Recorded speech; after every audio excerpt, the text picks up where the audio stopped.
I don't ever slow up, no I don't take shit. I got no love for the fakeness. If you wanna play tough and wanna hate this, I'll always show up. I don't ever slow up, no I don't take shit. I got no love for the fakeness. If you wanna play tough and wanna hate this, I'll always show up and make a statement. I don't ever slow up, no I don't take shit. I got no love for the fakeness. If you wanna play tough and wanna hate this, I'll always show up and make a statement. Everything I do so instinctive and so passionate. Every word I move so descriptive like an adjective. I got a vendetta against people who patented being negative when you should be getting after it.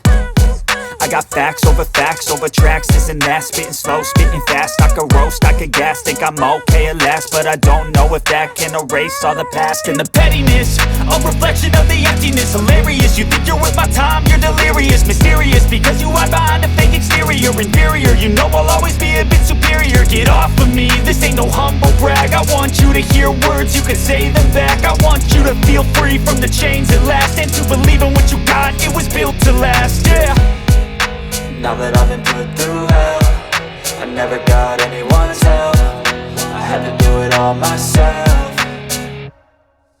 I don't ever slow up, no I don't take shit. I got no love for the fakeness. If you wanna play tough and wanna hate this, I'll always show up and make a statement. I don't ever slow up, no I don't take shit. I got no love for the fakeness. If you wanna play tough and wanna hate this, I'll always show up and make a statement. Gonna learn the consequence of being incompetent. Mental health is confidence, dreams and some honestness. I'm not here to save the day, that's for you to take away. I could play a million mind games, but instead I say something not illogical, something that is topical. Rub it on and watch it go, make yourself unstoppable. Dreams are irresponsible, but they're always possible. If you just believe, you could be so remarkable. Thoughts in my head, a collage and they spread. I'll be great one day, going off of my meds. No, I'm not giving up, no, I'm not giving in. I will make it to the top, taking off in the wind. I gotta make it, I'm saving every day to taste it. I'm patient, but my mind, it can hardly take it. I'm chasing a dream that I've had for several ages. A vacant, modern kingdom for the taking. Now that I've been put through hell, I never got anyone's help. I had to do it all myself. I don't ever slow up, no I don't take shit. I got no love for the fakeness. If you wanna play tough and wanna hate this, I'll always show up and make a statement. I don't ever slow up, no I don't take shit. I got no love for the fakeness. If you wanna play tough and wanna hate this, I'll always show up and make a statement. I don't ever slow up, no I don't take shit. I got no love for the fakeness. If you wanna play tough and wanna hate this, I'll always show up.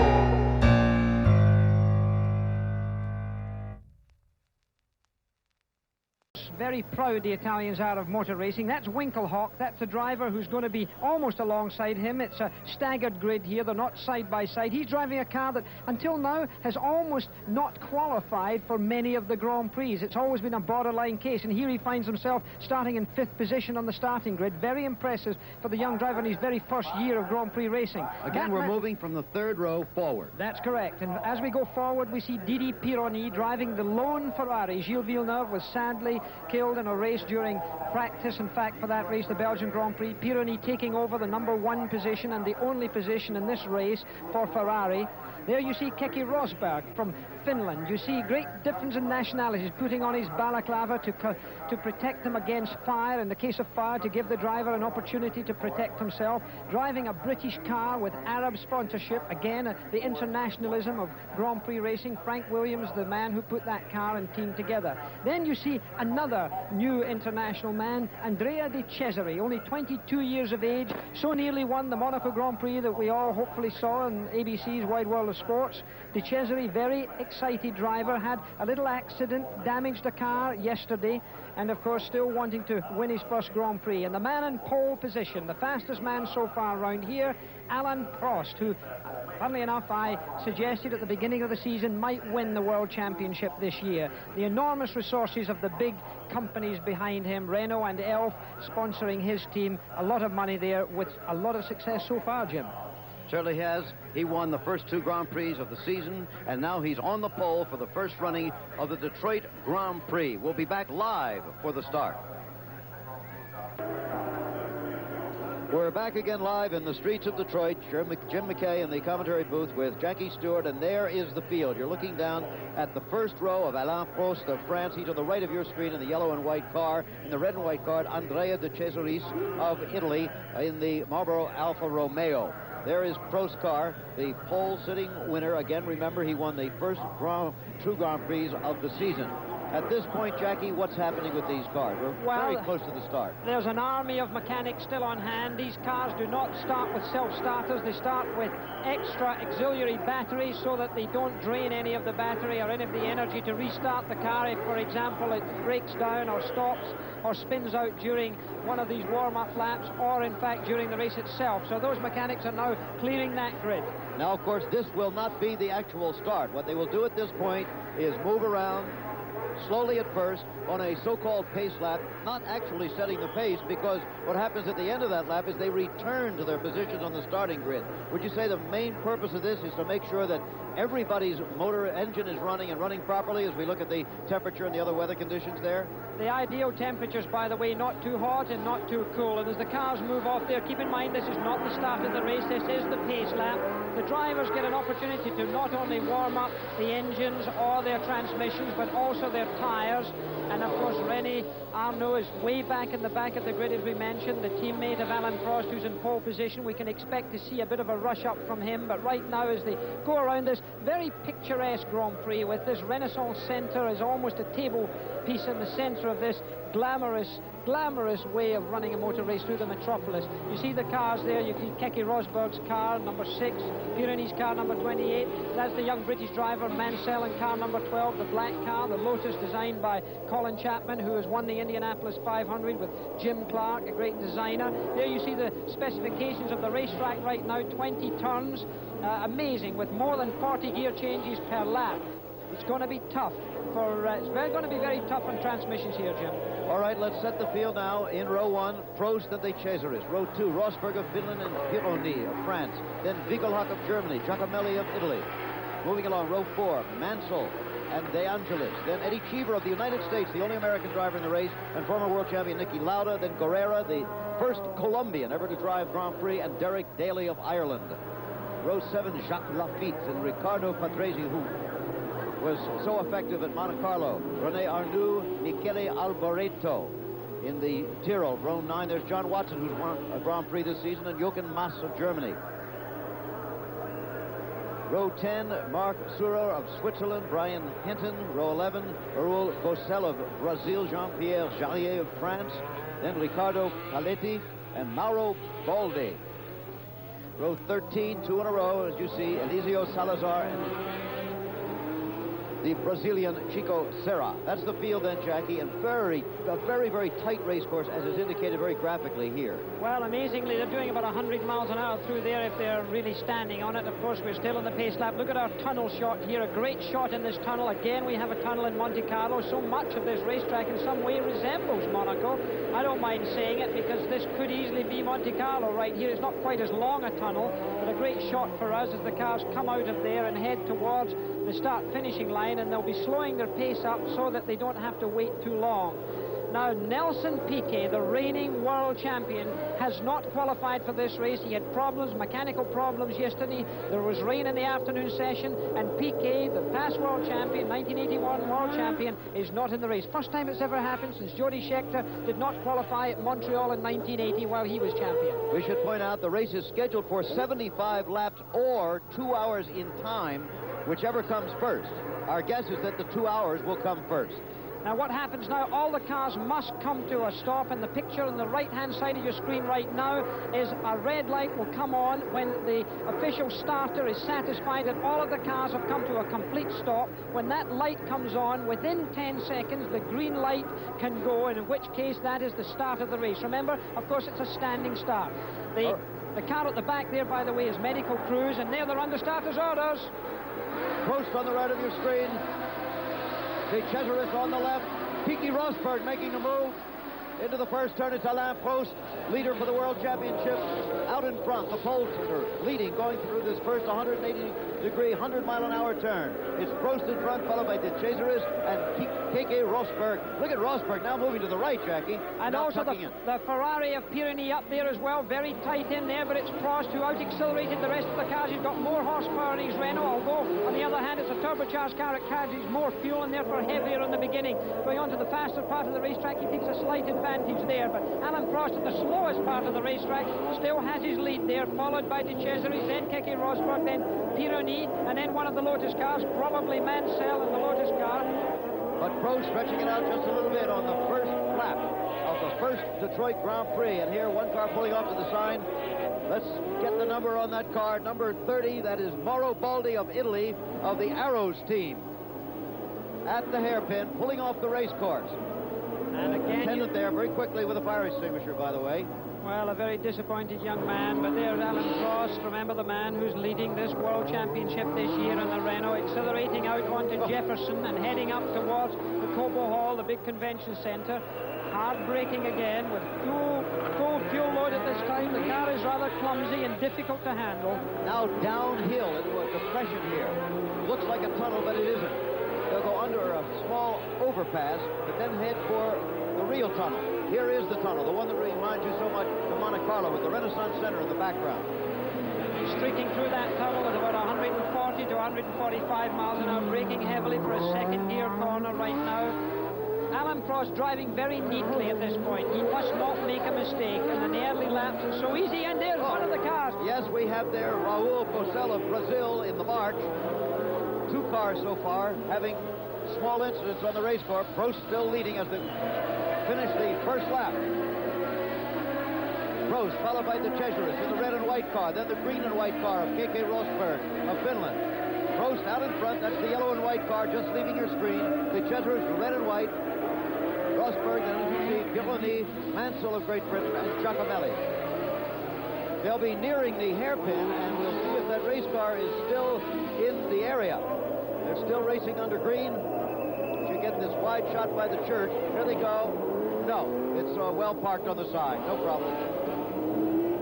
Slowest part of the race course, and now this left turn that would be a normal left turn as you'd see on a regular street, because that's what these are. Hard left, 90-degree turn. Well, the car that's leading there, and there's an oil flag out. I see one of the marshals holding a yellow and red striped flag out there to demonstrate that there may be oil on the racetrack. It may be slippery, so the drivers will take another line. This information tremendously important to the race drivers to be kept informed.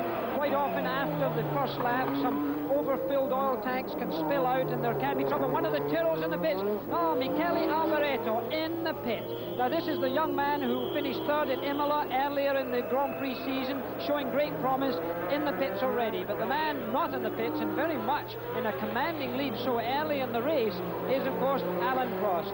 And the team we saw in the pits, Tyrrell, it's your old racing team. You must feel a little personal twinge for them. Yes. Into the tunnel for the second time goes Alain Prost of France on Renault. It's a French driver, a French car, a French engine. French all the way. And look at Keke Rosberg closing in on Andrea De Cesaris. A battle for second place now shaping up. De Cesaris of Italy, the Alfa Romeo. Look at Rosberg, almost making the move for the pass. Well, he's really scratching to get round there. De Cesaris driving a 12-cylinder car, the Alfa Romeo engine car, a little more flexible in its engine power. But and we have Jochen Mass, it looks like the German. No, it's one of the ATS cars. It's Winkelhoff, who started well up, who started on the third row, the young West German, who surprisingly qualified so well, but he's out of it now. Manfred Winkelhoff of West Germany on the ATS team.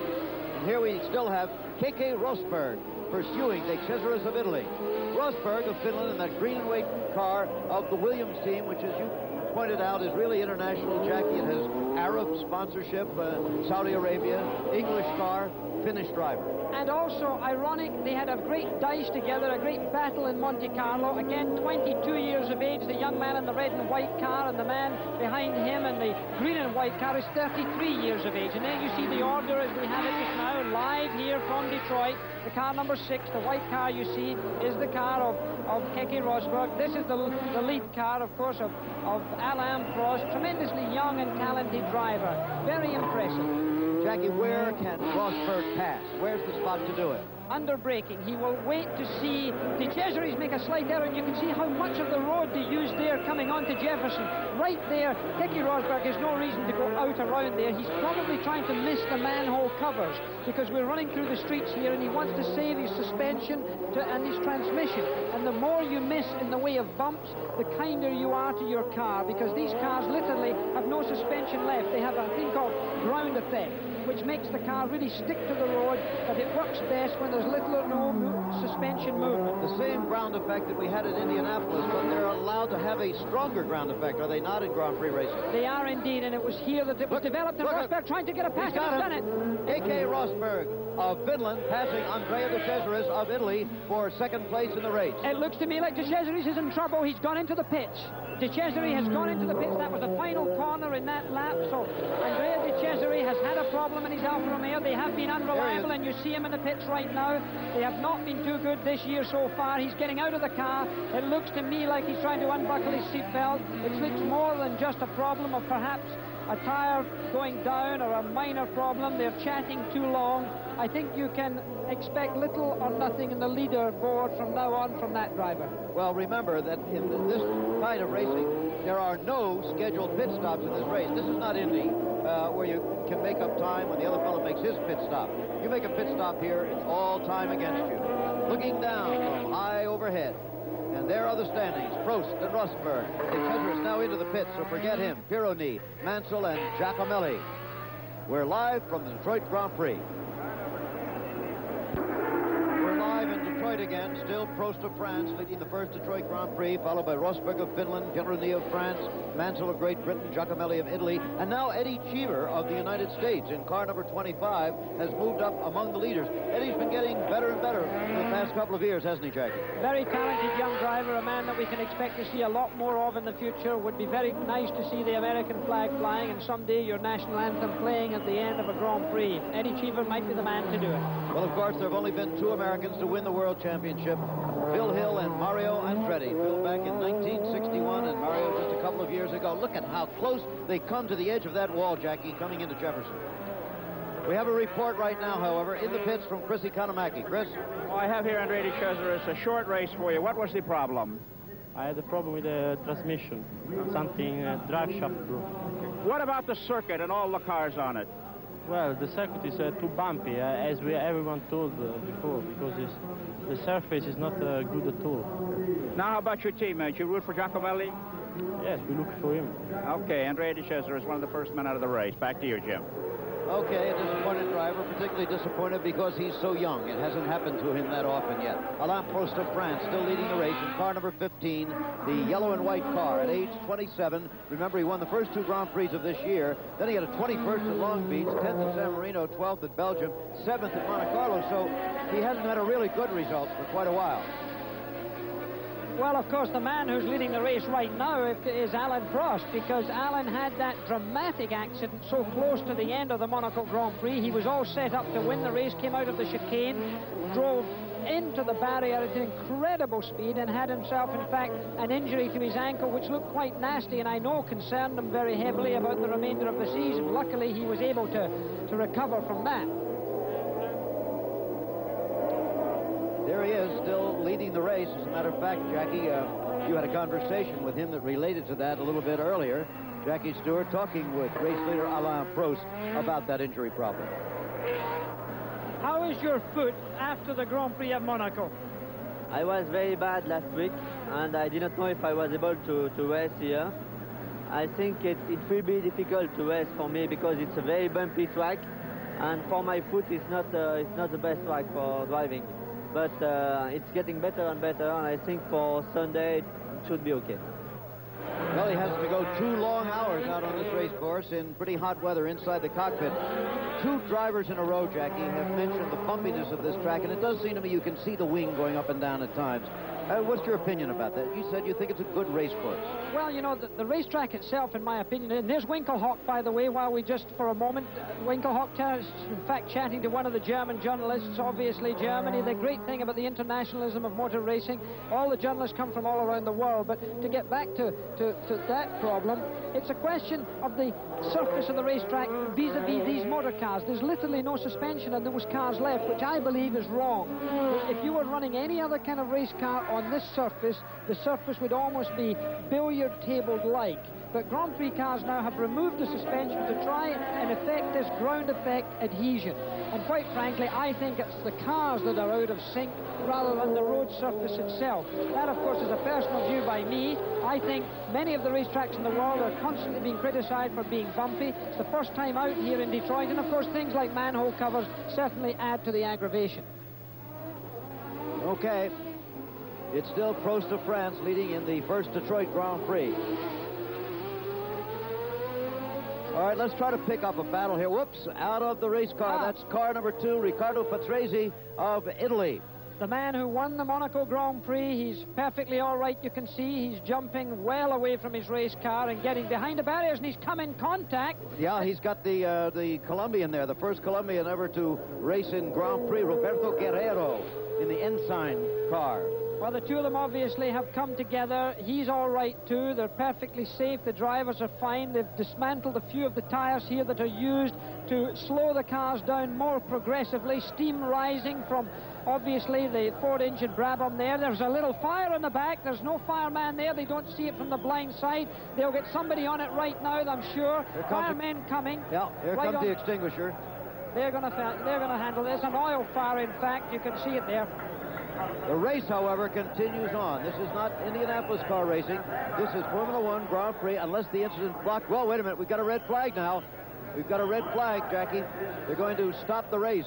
The red flag has shown, in fact. That is an amazing thing. It's very unusual to see a red flag now being pulled for a motor race of this kind. They're going to show the red flag. The cars will come past the start-finishing line, and then it will be shown a black flag around the racetrack to be sure that the rescue crews can reach this damaged car. We've only been 13 minutes and 28 seconds into this race here, live in Detroit.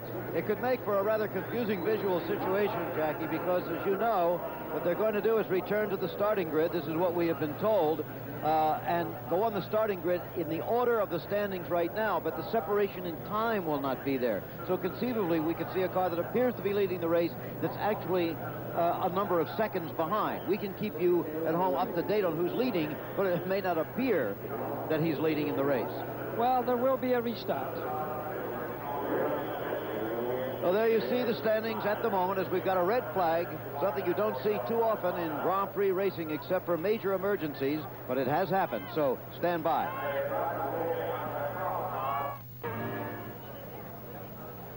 Back again live at the Detroit Grand Prix. There are the standings, but the race is at a standstill right now. Prost, Rosberg, Pironi, Mansell, Giacomelli, and Eddie Cheever of the United States in 6th place in the race. So, kind of unusual, and what I would like to know, the information we have not been able to get yet, Jackie, is why would they get a red flag in a Formula One race if that's the only incident out there? It's the only one our cameras have been able to find. The car was off to the side of the road. There was a small fire. It looked like they'd have it out any moment, which I believe they have. They may well have thought, Jim, that the rescue crews, in fact, were in potential danger, and therefore, for that reason, they would stop the race rather than risk some of their corner marshals being involved with other cars. With the smoke around, perhaps visibility wasn't so good, and I suppose just in the interest of safety, they've decided to do it. It is, in fact, a very unusual occurrence. I haven't seen one of those for a very long time. We had it in Montreal a few years back when there was a blockage of the racetrack on the first corner immediately after the start. But I think here they were looking at their very first Grand Prix, and I suppose they wanted to be safer than sure. Yeah, well, maybe that's the better course. Oh, I think so. I don't think there's any doubt about that at all. Okay, well, as you know, we have two reporters on the race course and in the pits. Chris Economaki in the pits, Sam Posey out on the race course itself, but moving just about wherever he wants. He's kind of a free spirit out there. And let's go down to Sam Posey right now. Jim, what happened? I was right here in turn one. The car that you see behind me now being carried away, Guerrero, seemed clearly to blame. He was taking a wide line here into turn one, and he turned directly into the Lotus. And that set off the accident, which, of course, subsequently involved Patrese. Now, you see them working on Patrese's car to free it from the tire wall there. It was a very dramatic moment when those of us who were on the outside here of turn one could see fire coming from the back of Patrese's Brabham. but the people that were over there close to it couldn't see that. And it was a very, very tense moment. They finally got to it. It seemed, of course, it was probably only a few seconds, but it seemed to us here like a very long time. I just had a chance to talk to Patrese. He was in no mood to do an interview. I must say I find some of the Europeans very short-fused about this kind of thing, having just been at Indianapolis. But Patrese was shaking his head, and he just walked on.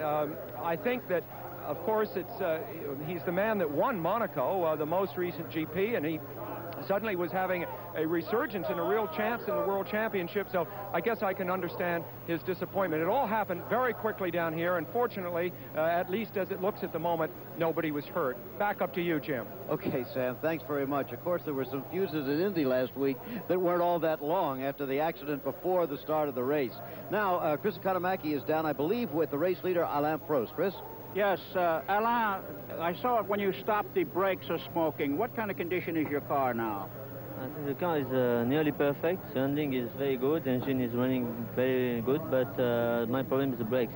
The brakes? 4 or 5 laps, brakes are not so good, and the smoke is not a problem, but brakes are going very very hot. You see Rosberg in your mirror? No, but I knew that he was about 3 seconds behind me, and it's difficult to lead the race, because if I have some trouble on brakes on this kind of track, it will be very difficult. You broke a toe in Monte Carlo. How is your foot and your toe now today? It's not too bad, but it's not perfect. The problem is to do 70 laps here. It's very difficult for me, because when I brake, it's a bit painful on my foot. So it depends on if the race is very hard or not, and if I have some brakes or not, because if the pedal is too long, I have a big problem to brake. But you're still smiling, and good luck to you, Alain. Back to you, Jim McKay. Okay, we want to reiterate the situation for you and set it once again. Now, if you are a little bit confused, don't worry about it, because even Prost there didn't have the number of laps correctly. As of yesterday, they said it was a 70-lap race, or 2 hours in running time, whichever comes first. This morning, they changed it to 75 laps, or 2 hours, whichever comes first. It seems certain that they will not run either 70 or 75 laps in 2 hours here. So it's going to be a 2-hour race of running time. But let's do this restart business once again. You tell me if I'm right, that they have stopped the race, they have red flagged it. When they started again, they'll be in the order of standings that they were when the red flag came out.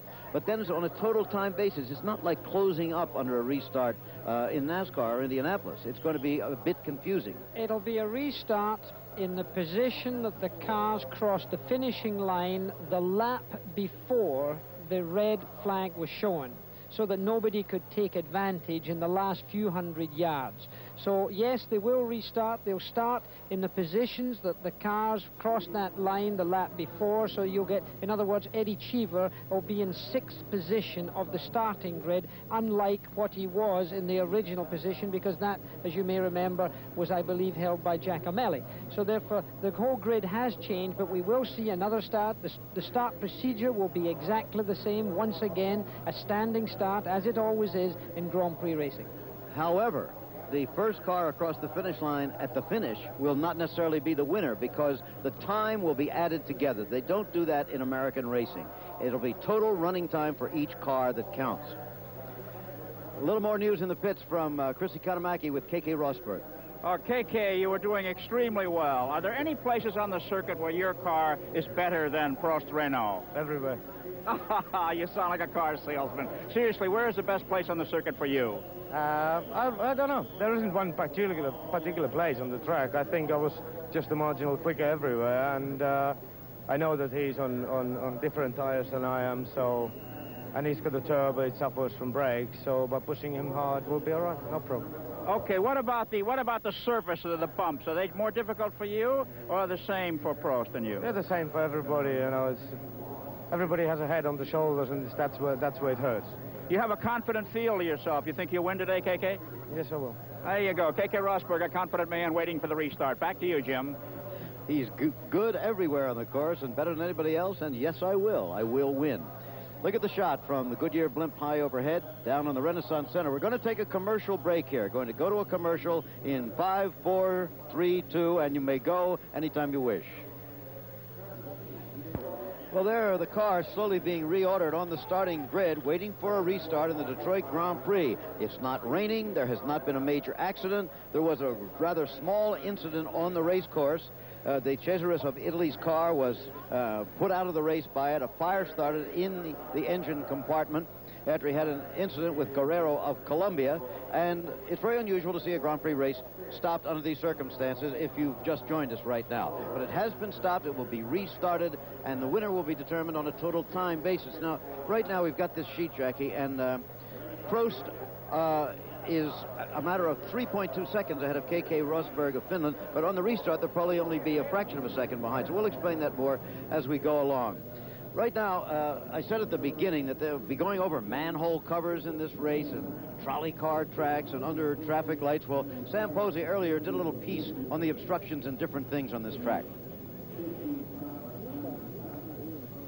The course may appear to be pretty smooth, but when you remember that these ground effect cars, in order to work properly, need incredibly stiff springs. The springs are 10 times stiffer than they are in a passenger car. It suddenly means that any irregularity at all in the track surface transmits a tremendous jarring effect to both the car and the driver. Now, I'm just at a point of the track a little bit after the hairpin at the intersection of Chrysler and Larned Streets, looking at a storm drain that happens to be right in the line where the cars are going to have to go. There's another storm drain just beyond me, also in the line.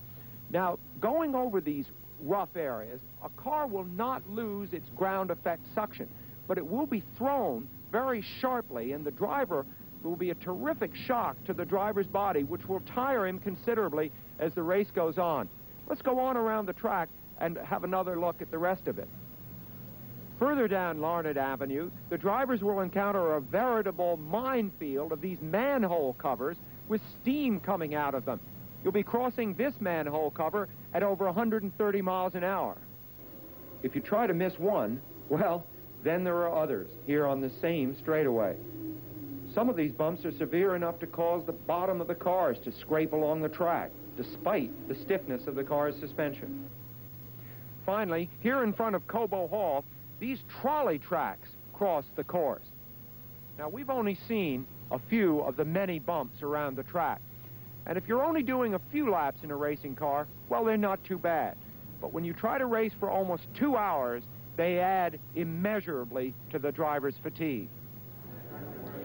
Well, again, while we have the chance to explain this situation, let me put it another way. When this race is restarted, let us suppose that Rosberg is in second place now, trailing by 3.2 seconds, passes Prost, who is the current leader. Well, let's say he takes a 3-second lead. If Rosberg takes a 3-second lead over Prost, he's still 0.2 of a second behind, because it's the total time added together that's going to determine the winner of this first Detroit Grand Prix. It's something different, as we said, for American racing.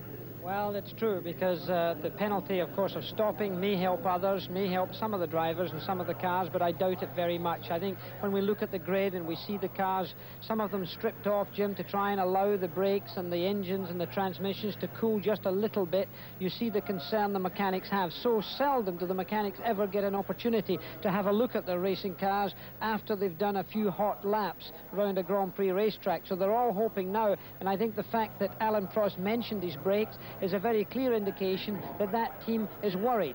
I think the mechanical factor here, the attrition factor, could really be a major issue in this motor race. So I think we can expect not only brake troubles, as I did say earlier, but also probably transmission and potentially suspension problems.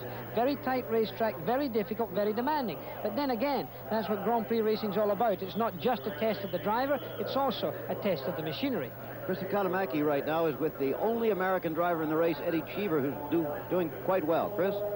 Eddie, you're looking very well on the circuit. Your 12-cylinder car. Is it the right engine for this kind of a circuit? Our car and engine are going well this morning.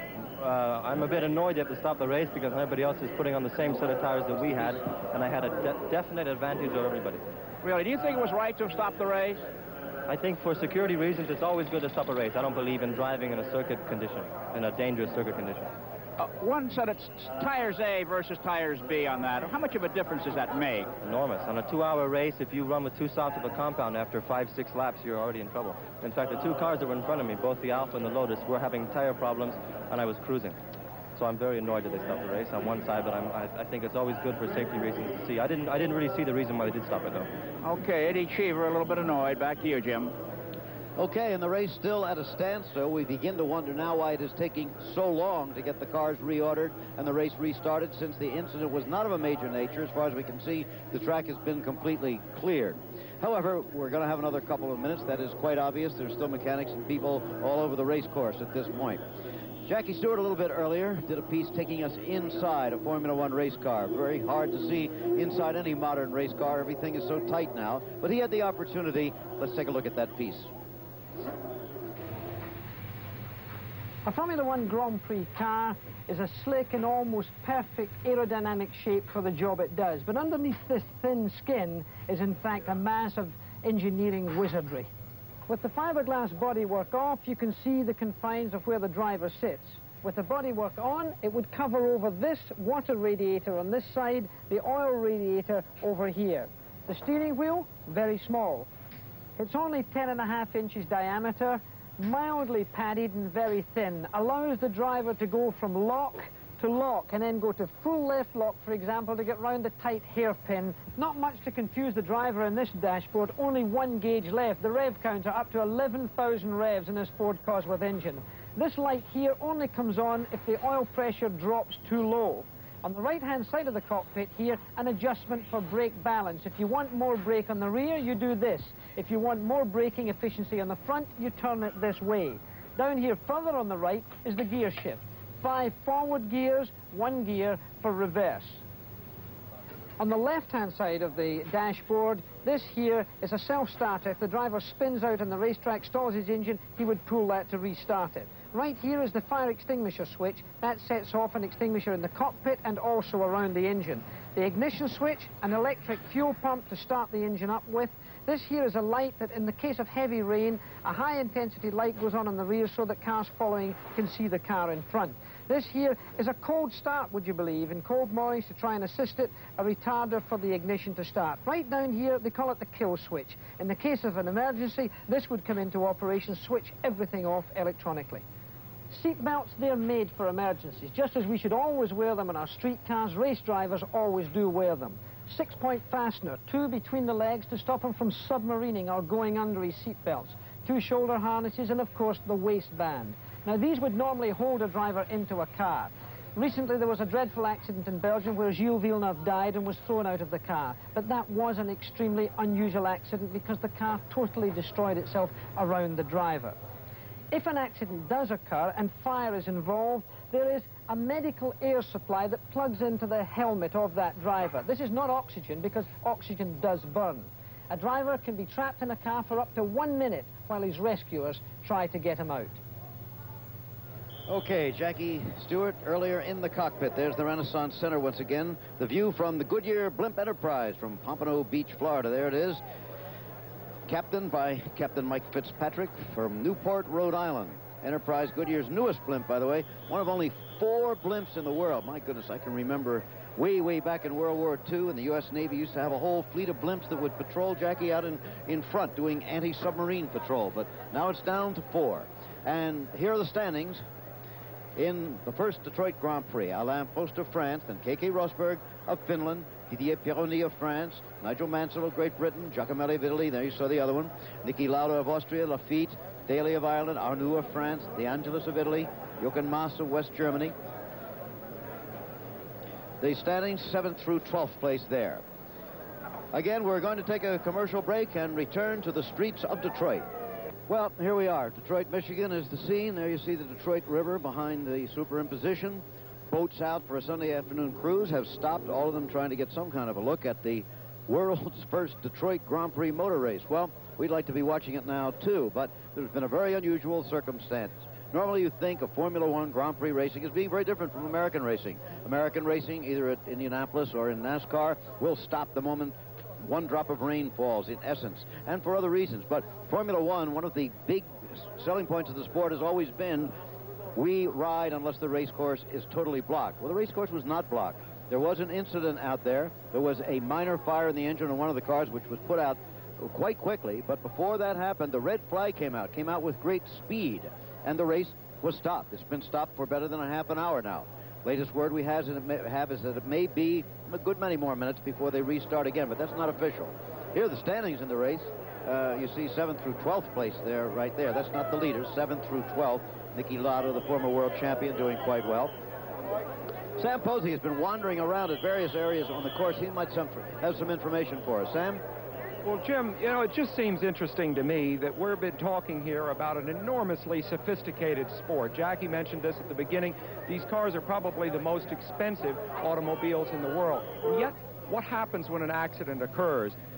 They run into these old tires that have been put around the track. Look at these things. The tread is all worn away. They're complete junkers. This seems like the total contrast to the sophistication of the racing cars. And yet, these tire walls, as they're called, tire barriers, are some of the most effective ways known to man to arrest a car that's out of control. Not only the this simple method of strapping them together with a nylon strap keeps them from exploding apart and rolling all over the racetrack.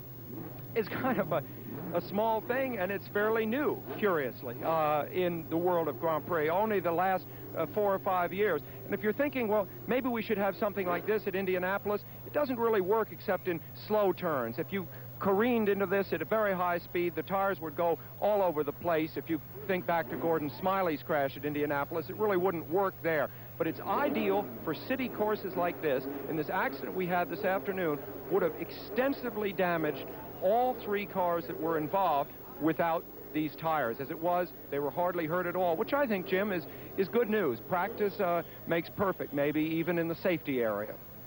Sam, can you hear me? Yes, I can. You were down there. You saw the incident occur. Would you have red flagged it? Well, I like what Eddie Cheever said, Jim. Why take a chance? Everything is new here. You see, Patrese car was on fire. We have to realize that, and it could have exploded suddenly. I mean, there was quite a blaze at the back. I think that the decision may very well have come from somebody that was on my side, or had been relayed to the chief steward from somebody that was on my side of that and saw the fire. Nobody else did. I think the fire made it a major risk. Actually, as for whether the track was blocked, no, it really wasn't. There was plenty of room to race by. The incident was all on the outside of the track. You can see there the whiteness where Patrese went in. The other cars were beyond that, well out of the line. Okay, thanks very much, Sam Posey, out there on the race course as we continue to come to you live from the streets of Detroit. Now, again, maybe you joined us thinking, well, I'm going to watch the second hour of the Detroit Grand Prix. If you have just joined us by any chance, the race has been stopped. It's been stopped for a good long while now. It appears that it may be, I don't know, another 10 or 15 minutes perhaps before they restart the race. They only did 6 laps. Prost of France is leading, and Rosberg of Finland is in second place. When they resume, they'll start in their order of position in the race on a starting grid, but we'll fill you in on that. We're going back to New York right now. We'll return later. Live in Detroit. Still no racing going on. You may hear the sound of racing engines, but they're warming them up.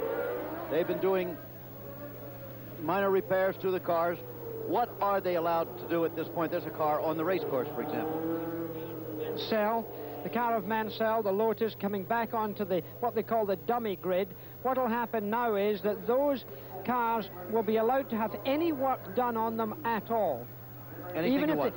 Even if they had time to change an engine, Jim, which they don't, but they could have done. They can change the skirts of the aerodynamic assistance. They can change tires. They can fill it up with gas. They can do anything at all. Of course, the cars that are already out of the race, such as Patrese's car and Guerra's car that were involved in the little incident that stopped the race. And incidentally, I've just had the message on. I spoke to Patrese when I went out onto the starting grid there. What occurred was Guerra spun. John Watson, who was behind him in the McLaren, had to brake very, very heavily, and Patrese, to avoid hitting Watson, got it into the marbles or out onto the loose stuff, lost control, spun off and hit the wall. So that was the reason for the problem of taking out Patrese, who, as you may remember, won the Grand Prix of Monaco, seen, of course, in ABC's Wide World of Sports. So now the cars are being serviced by the mechanics. They can do anything they like to them, as I said. A lot of them have taken... If they could fix Patrese's car, could it go back in the race? No. He is officially out of the race. he's finished. He cannot come back in because the red flag did not go out until they passed the start-finishing line. So he is officially out of the race. You have complicated rules in Formula One, Jackie. Well, I thought it was a simple sport. It's for simple men, but it's not a simple sport. No, but nowadays, now the mechanics are really working hard in the cars, trying to get the temperatures down, of course, topping them up with fuel, trying to get... They can change tyres as well, so therefore any tyre temperature that was affected before, if the driver felt that his tyres were not behaving correctly, they can, of course, change them. The bodywork in the Tag Williams cars, for instance, were all taken off so that the cars could breathe more easily, the water coolers could cool more quickly, etc. Okay, only 6 laps have gone by, another scheduled 69, but it'll really be a 2-hour total time race. Well, let's see, they're going to start in a matter of minutes now, about 12, 13 minutes. Why don't we take a break and then return to Detroit? Okay, back again live in Detroit. Jim McKay with Jackie Stewart here. The race has still not been restarted. The first information from the stewards was that they'd restart about 3:20 Eastern time, then 3:25, then 3:30. They're now saying the last word we have from them is 3:25. As you can imagine, all sorts of furious rearrangements going on. As they said, once again, 3:35, the most recent figure they gave us.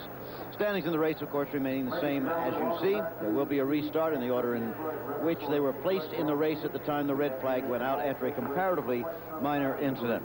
So we're going to take one more break, then come back, and I think they'll be started fairly soon.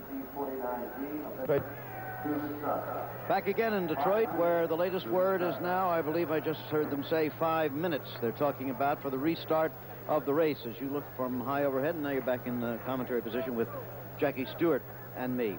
So the incident was right down here shortly after the first turn, Jackie. Everybody now trying to get revved up again for the race, having tried to redo their travel arrangements and things. Nobody more anxious to get back home again, by the way, than our man Sam Posey, whose wife Ellen had their first child at about 3:30 Friday afternoon, and he's just waiting to get home. John Jameson Posey, welcome to the world. However, why don't we take another look at this race course, Jackie? You explained it to us once before. Now with the point of view of what has happened and transpired in the race to this point, why don't we look at it once more again? A point of view, subjective view of the course in Detroit. Well, the car we're in fact going to be looking at, and there you see the graphic of the Grand Prix of Detroit. I remind you, it's a 2.5-mile racetrack with 20 corners around it. Very tough on the driver, very tough on the car. And in fact, the car that we're sitting in right now with our camera, so to speak, is the car of Alain Prost, who not only is leading the World Championship, but leading this very race, so it's very apt. And it's just at this corner, in fact, that the incident occurred. Guerrero spun, and John Watson braked very hard, and Patrese went into him right about here, in fact. So Alain Prost's car being driven now and accelerating hard with about 600 horsepower. Now, this was a warm-up lap for Alain Prost, so you're hearing engine sounds that you would not normally hear. We raced towards this beautiful Renaissance Centre, then turn right and go uphill a little bit, and this is where road racing is so different from the ovals of the stock cars or Indianapolis, and around these right-hand bends as well as left-hand bends, and seldom do you have a church in the approach to one of your corners. It was in the corner coming up now that the first lap incident occurred, where one of the drivers went straight on there. So it's a very slow corner, about 30 miles an hour here, so no damage was done. They accelerate along to Congress, and again, the sort of between 500 and 600 brake horsepower really come into play, and you can almost burn rubber as you accelerate along this straight stretch to about 140, brake hard through this left-hand bend, and it's on those hard braking sections that the brakes really get hot and can potentially cause a problem, particularly to the Alain Prost Renault car, because it has to carry more fuel than the normally aspirated Ford engines, for example, so they're a little heavier. So Alain Prost is going to have to be a little bit gentle with his braking and also with his transmission, because here we're accelerating towards the Cobo Hall here, the convention center, in second gear. We'll remember all that horsepower, churning that rear suspension, churning that transmission, and again it gets heavily bumped over these trolley rails there as it goes down towards the confines, and the great sound and resilience of these, in this case, 6-cylinder engines. Some of them are 8 cylinders, and the Alfa Romeos have 12 cylinders, a normally aspirated 12-cylinder for the Alfa Romeo. De Cesare is out of the race, one of the leading Alfa drivers, and then they go through this great tunnel where, of course, difficult for light if oil is on the racetrack. Another slow right-hander in second gear, followed immediately as we go onto the Detroit River and accelerate towards the chicane, which is the final corner here. You can go right round the chicane, as Prost's car will, or turn left into the pit lane, and of course many of the cars went in there for service. We're back now, as you can see, on the racetrack. Many of the drivers back in, and there you see the order of finish. The lap before, we had a red flag here in Detroit. If some of you who have just joined us did not know, the race was stopped. Nobody was injured, but we're just about ready for a restart. We might point out that the reason the delay has been so long, we might say again, is because of the regulations of Formula One. They have to wait a certain length of time. We'll be back. And Winkelhock, disconsolately after a fine 5th position, is in the pits. Well, to the confusion of everybody, it got sorted out in the end, and an hour later we now see Alain Prost in his car for the 2nd grid. It looks rather more than 14 as I look down the 2 rows of the grid from our commentary position. Yes, we reckon it's thank you, James. It looks like 18 cars to us. Well, there in pole position, Prost, and alongside him Rosberg, and away they go around the warm-up lap. They come round, they break down into what's really, it calls itself 2 corners, turn 1 and turn 2. It's left-hander, quite open in the entry there. They're still slowing down through this bit, then it tightens up, and they go into quite a tight, narrow exit out of there, which is not a bad thing to have a bit of space to funnel into for the first corner when everything's a little bit crowded. Accelerating away down the straight into turn 3, which is a right-angle right-hander. The circuit is characterized by an awful lot of very straightforward right angles, very slow, track very narrow, you see there, narrower than most street circuits even, and it's very much squirt it, stop it, turn it and squirt it again operation for drivers here. Here they come down to one of the really tight first gear hairpins, immediately turning right out of it. We're now moving on to turn 7, the left-hander again, another right angle. See, at least the track opens out a little there, they're going a little bit quicker. Then they wind a little bit past the Congress Center, which is on both sides of the track there, down into sharp left on turn 8, then they turn right again very sharply. Second gear stuff. The second gear, of course, will take a terrible bashing in the gearbox, being constantly beaten in and out, and all that load going through using a low second gear, they'll be for the tight circuit. Transmissions will be at a premium. We've already seen drive shaft go onto Cesaris's car, and I should think we'll probably see a few more transmissions fail to take the distance. Now they're coming down one of the longer straights on the circuit to turn 12. They go through there, left hand. Then they turn left-handed again through turn 13, similar corner. Winding around again, where they're just about to come out onto the riverfront. There they go through turn 15, out onto the riverfront, into the tunnel. They're now headed back towards the pits, but they've got a couple of little hiccups, little slow hiccups on the way. So as you can see, a very busy circuit indeed for the drivers. Not really any serious amount of rest. Very hard on the machinery because it's all stop, start, squirt stuff, but not quite as hard on the driver as some circuits because we haven't got the long radius sweeping curves where the cars can really build up the big G. They won't be putting quite such big G forces here, but at the same time the drivers are going to be pretty tired because they're up and down through the gearbox all the time. Concentration, as usual in the street circuit, at an absolute premium when you're surrounded by a tunnel of walls where 1 foot wrong, off comes the corner of the car, and 3-wheelers don't win Grand Prix. Right, thanks, James. Now, I remind you, everybody, watch the car on the left, the white and green Williams of Keke Rosberg. The first turn and the approach to it is absolutely critical to him. There is the pole position man, Alain Prost, who was leading part 1 when it was stopped on lap 7. And Keke Rosberg with his 3-litre engine, watch the lights as ever. The only circuit in the world where normal traffic can go through as the race is running. Go! And Rosberg was left, and Prost gets away beautifully now. Is Rosberg, and Pironi is right up with them. And Prost and Rosberg fighting for the lead, and Prost has got it as he did in the first part. So it is Prost and Rosberg and Pironi, and then behind Pironi is Bruno Giacomelli. Then it is one of the Talbots, and Nigel Mansell is coming up well. It's Prost Rosberg, Pironi, Giacomelli, Cheever, I think it is. Yes, it must be Eddie Cheever. Down to the hairpin, and it's still Prost, Rosberg, Pironi. Giacomelli, Cheever's up a place. There's Arnoux trying to fight his way through, pushing by Nigel Mansell at the side, and Niki Lauda going through. And they're all round the hairpin successfully on the first lap. Well, a little bit of bumping and boring there. Mansell got pushed so wide so far out, he didn't have enough knock to make the corner and had to actually spin the wheels to bring the back round, and nearly got in the wall for no other reason. A great start by Keke Rosberg. He certainly used his best endeavours. He got away from the line first of those three front runners, but he was then swallowed up the power down to the first corner by the turbocharged engine. He had his nose in front, but he didn't have the line. He couldn't get any daylight between him and Prost. Prost, very cool, very experienced now, drives with like a man with considerably more years experience than he has got, held on to things, and he's got Rosberg where he wants him, behind him, and now all he has to do is defend. Well, I say that, he's got an awful lot of defending to do and an awful long way to go, but he's done on this sort of street circuit really the lion's share of the work already. Well, almost one lap completed as they come out of the Atworth Water Tunnel down to turn 16. Now on and into the start and finish straight, round the kink.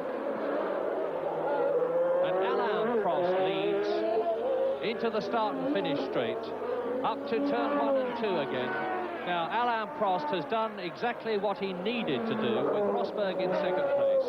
He has managed to get clear on the first lap. And how clear, because that is quite a cushion. That is over a second at the end of one lap, which around a street circuit like this takes a heck of a lot of doing. In fact, the gap was just on 2 seconds as he went round the corner there. Rosberg second, Pironi third. Yes, looking at the first heat in the earlier part of the race that we saw, it does look as if Prost has he had a little bit in hand, I felt then, over Rosberg. Rosberg seemed to be on the limit, and he's used that to advantage there. He was resting before, but now he's just going away very well indeed. He was on the pole. He's obviously in command of this race. I think he'll go away, give himself a little lead, and then probably do as he did in the first heat, try and take it easy, because he's got a long way to go, and physical and mechanical endurance are going to be the order of the day. And this, of course, is exactly what Alain Prost did at Monaco. He built up a lead, and then in the 74th lap out of 76, he lost it because of a combination of Derek Daly's oil and rain. So Keke Rosberg is in second place, Pironi is third, Giacomelli there in the Alfa Romeo is in fourth place, then Eddie Cheever. René Arnoux in the second of the Renaults is in sixth position, so both the turbo Renaults are well up into World Championship point standings at the present moment, albeit with a long way to go. And they have Niki Lauda there. That's interesting. The caption shows 7 laps, of course. They are adding on the laps that are being done in this second half to the 6 laps that were finished in the first section of the race. And we were expecting the race to last 64 laps. There is Cheever in 5th position, followed by Arnoux in 6th place. Now let's see who's in 7th position. And we've got computer working, bringing the tyres together as René Arnoux tries to challenge Eddie Cheever in 5th place. The V12 Talbot, the V6 turbocharged Renault, 5th and 6th places. And a wonderful, almost aerial view as we look down on them from one of the skyscrapers. There are some extremely good camera positions here, and there is Niki Lauda in 7th place in the Marlboro McLaren car, and René Arnoux is really challenging Cheever. Meantime, Giacomelli is pulling away a bit. There is the red and white McLaren behind, the MP4 car. And now the leader, Alain Prost, on lap 3 in this rerun section. That means lap 9 altogether when you take into account the first part. And we'll give you a time difference on Alain Prost as he goes past us. But at the moment, the gap is some 2.84 seconds. And the gap between Keke Rosberg and Didier Pironi is 1.6 seconds. So there's about 4 seconds separating the first and third men. into the tunnel for the third time in this restarted race. And Alain Prost is showing all his class, and he really does deserve a win. He has had another win, I should say, because after all, he has 5 wins already in the last 2 years. 2 this year, 3 last year. Another lap completed. Prost, and he's easing out all the time the gap between himself and Keke Rosberg. Keke Rosberg must be getting very bored with second position. He's had it for so long in so many races this year. By the way, Eliseo Salazar, the Chilean driver, actually started the race, hit one of the barriers, a glancing blow on the first lap, and rejoined. He's gone into the pits in our sight, as has Michele Alboreto, the Tyrrell driver who has driven so well this year and had bad luck at Monaco. Michele Alboreto, who's in 7th position in the World Championship. There is Prost. This is lap 4. And when I give you lap numbers, it is for the second part of the race. Remember, 6 others in the first part. Well, looking at the way Prost's driving at the moment, it looks horribly like a Prost benefit to me. I think I get the feeling he's already eased up a little and is not going absolutely flat out. He's driving a conservative type race, conserving himself and his car, and it must be very depressing for Keke Rosberg following behind, having this constant view of Prost's rather unattractive exhaust pipe. At least it's unattractive to you when you're chasing it and trying to get past it. And he's seen an awful lot of it this year. Prost has really been the outstanding driver-car combination with his Renault throughout the season in Grand Prix racing. Has surprisingly few results to date, and funnily enough, one of his 2 wins was a luck out in that it was on technicalities, and he got handed after the win after a disqualification. So anyway, he certainly deserves 2 wins. Nobody can argue with that. But as I say, he's boring us all a bit by being too dominant of this race, and it's a pity because it doesn't look as if Rosberg's going to get back on terms and give him a straight fight. Well, there is Rosberg, and Pironi still in 3rd place. Bad news for those of you wide world of sport viewers who are interested in the John Player Special Lotus mark, because Nigel Mansell is dropping back. He's in 9th position, and on lap 5 in this restarted race, Alain Prost, that we are looking at now, leads with Keke Rosberg in 2nd place, with Pironi in 3rd position, with Giacomelli in 4th place, with Chiva in 5th position, with Arnoux 6th and Lauda 7th. In 8th position is Derek Daly. In 9th place is Jacques Lafitte. In 10th position is Jochen Maas. In 11th place is Nigel Mansell, dropping back. And in 12th position is Mansell's teammate Elio De Angelis. That is lap 5, and we're almost at the end of it, you see. And it looked to me as though Didier Pironi is closing up slightly on Keke Rosberg. Meantime, our producer is favouring Alain Prost, who leads.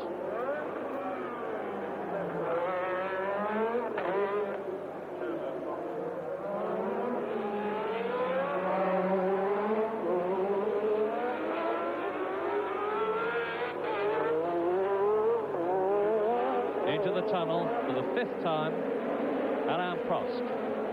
Out of it. Down to turn 17. The right-hander, out of it.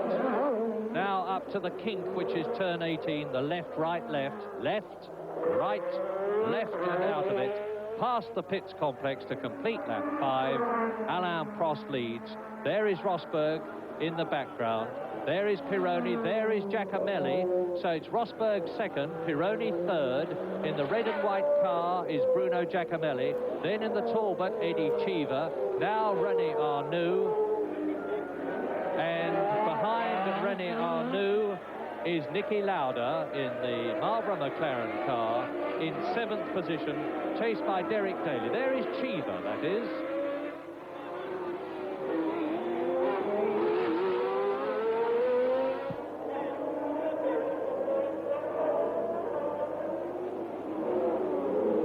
And Giacomelli closing up on Pironi. Pironi has less of an advantage on this circuit against the Alfa Romeo than he would have on a fast circuit, because the Alfa Romeo is very quick indeed and has got extremely good low-speed torque, the V12 engine. And Giacomelli is another driver, like Alain Prost, who is very much after a win. Giacomelli led at Watkins Glen the year before last, the last Grand Prix of the 1980 series. And since then, the Alfa Romeo has been dramatically improved. It's the centre of these three cars in fourth position. There's Eddie Cheever fifth, and the V12 Alfa Romeo has been enormously improved by Gérard Ducarouge, the ex-Talbot Ligier team manager, who's designed a completely new car. And look how Giacomelli's pressing. Yes, Giacomelli's going very well indeed now. He's really climbing all over the back of the Ferrari. And, of course, just to add spice to that battle for the Italian community out there in Australia, I know there's a terrifically large Italian community who are very, very keen on motor racing. They will know only too well that there is massive traditional rivalry between Ferrari and Alfa Romeo. So whoever you're rooting for, this is a good battle. And into lap 7 they go now, with Alain Prost still leading, but a good battle behind him, and Keke Rosberg, who is second for third position. There's Cheever, who is fifth. Behind Eddie Cheever, you should see the red and white car of Niki Lauda, if we dwell for a moment on one of the corners. But that's Eddie Cheever, fifth position, Lauda in sixth place then, Prost leading, Rosberg second, Pironi third, in fourth position Bruno Giacomelli, in fifth position Cheever, in sixth position Lauda. And as far as cars are concerned, with Giacomelli now, as James rightly says, climbing all over the Scarlet Ferrari, turbocharged 1.5-litre Ferrari of Didier Pironi, and trying now to go through, but he won't get past there. Trying to pass somebody on a right-angled corner is difficult, but when it's Pironi, it's quite impossible. And Cheever now is having a go at Giacomelli. Yes, a wonderful demonstration of the power of the Ferrari. They climb all over him in the corners, closing right up against Giacomelli. Now you watch that lead stretch away. Ferrari just has a huge amount of power. The turbocharged engine there, I would say, is a good bit more powerful than the Renault's, but the Renault's got a much better chassis. Here they are, climbing all over each other, and there's this Cheever climbing in all over the back just to add spice to the thing. Very good close-up shot there. The camera didn't quite have the call in the frame, but excellent stuff. Now we're going to see the Ferrari once more stride away, and it does make it impossible to pass in that situation, really. You can see that he's pulling anything up to 6 or 7 lengths on any sizable straight, and you can't pass from that far back. You've got to have your nose alongside at least to have a stab, especially against the driver of Pironi's experience. And there, look back a bit, and you see Niki Lauda. Now, because Pironi is holding up Giacomelli, and because Giacomelli is holding up Cheever, Niki Lauda, with a comparatively clear circuit in front of him, is closing up all the time on the third, fourth, fifth men. Niki Lauda in sixth position. Still Prost leading, still Rosberg in second place. There is Pironi, Giacomelli, Cheever, third, fourth, fifth. Watch, though, for the red and white car of Niki Lauda with the red rear wing. That's the way to tell the difference from a distance between the seemingly identical red and white Alfa Romeo and the red and white Marlboro McLaren. Same livery, distinguished by the different colours of the aerofoils at the front and the rear. They're black carbon fibre on the Alfa. Another problem, of course, the drivers suffer from, there's Cheever having a little look, but not really there. Another problem the drivers suffer from on a circuit like this is when trying to overtake, they've got a very, very restricted visibility because their heads are only about the height of the wall, so they can't see over the wall or see anything there. And, of course, when the circuit's so narrow, their vision is basically filled by the car in front. You can see where Giacomelli was then right up under the Ferrari's wing. He can't see much of the corner. He can't see where it is unless he comes out. And he's then still got the Ferrari in the way of some of his reference points. So this visibility problem and lack of reference points on the circuit, because you're in this tunnel of either cement or metal barrier with reflection even off the barrier, is a problem peculiar to street circuits, and it's a big one when you put it on top of all the other problems there are for passing. While our American producer is very sensibly staying with the most exciting battle in the whole race, and with Prost leading and Rosberg on his own in second place, Niki Lauda in sixth place. There, the fourth of these cars, is closing all the time on Eddie Cheever, who is fifth, Giacomelli, who is fourth, and Pironi, who is third. And you've seen the caption which told you that Niki Lauda is the fastest man on the circuit. Alain Prost is now 3.6 seconds ahead of Keke Rosberg.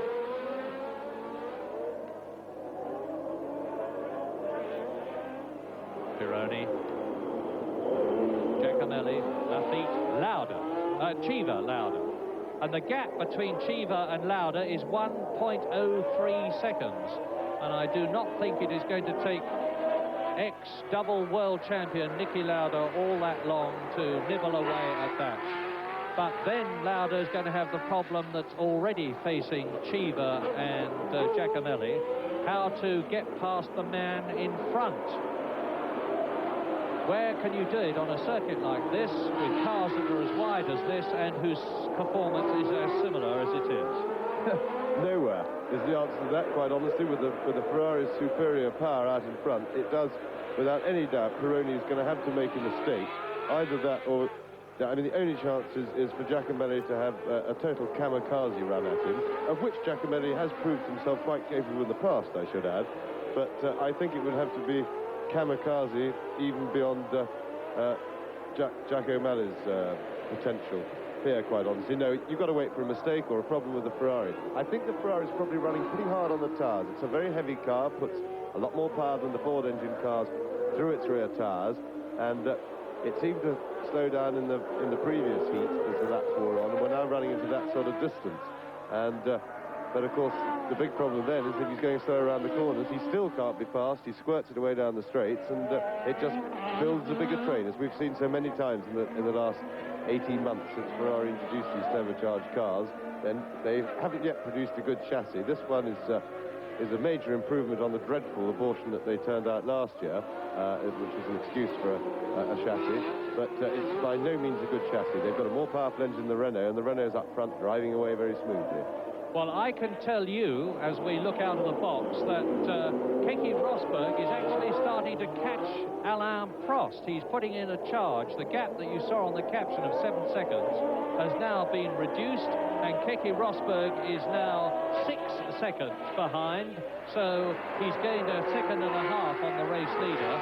But even if he gets on Prost's tail, as you can see from what Pironi and Giacomelli and Cheever and Lauda are doing, Prost has only got to hold his racing line confidently, and he is now more than experienced and competent enough to do that, to make it virtually impossible for Rosberg to get back. So, get past. So we are now watching a race where a lot of drivers are trying to pressure a driver or drivers in front of them to make a mistake, in the knowledge that there's no other way they're going to get past. Yeah, it's a big problem with trying to put pressure on like that to somebody like Pironi, who's now had plenty of experience of driving the turbocharged Ferrari, is of course that there is no pressure. When you know you can go any speed you like round a corner and then still squirt it down the next straight and just walk away from the opposition, thereby rendering them no chance at the next corner, you're not under any pressure. The time, of course, where there is pressure is when you're in a car that's not very powerful on the straight, and you know you've got to get that corner absolutely dead right, maximum speed to maintain your momentum up to the next corner. This is not the case with Pironi. He's under no pressure. The only pressure he's suffering from is throwing rather a pig chassis around. Ferrari have never been great chassis builders. This is one of their better efforts, but it can't be a lot of fun to drive.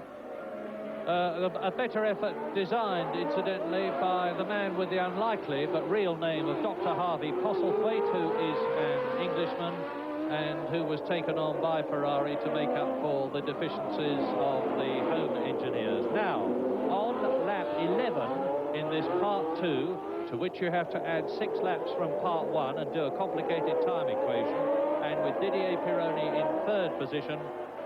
Yes, I was going back to what you're saying about Harvey Postlethwaite. Certainly Ferrari, it was a wise move for them to try and get into some of the British technology as far as chassis building is concerned, which has always been superior, whilst they picked probably the best engineer in the business in terms of producing cars very well, engineering them very well. Harvey Postlethwaite has never been one of our top designers. He has never, in fact, designed a winning car for Grand Prix racing. Cars he's designed have won a couple of Grand Prix, but they've never been competitive. The Hesketh was his first effort.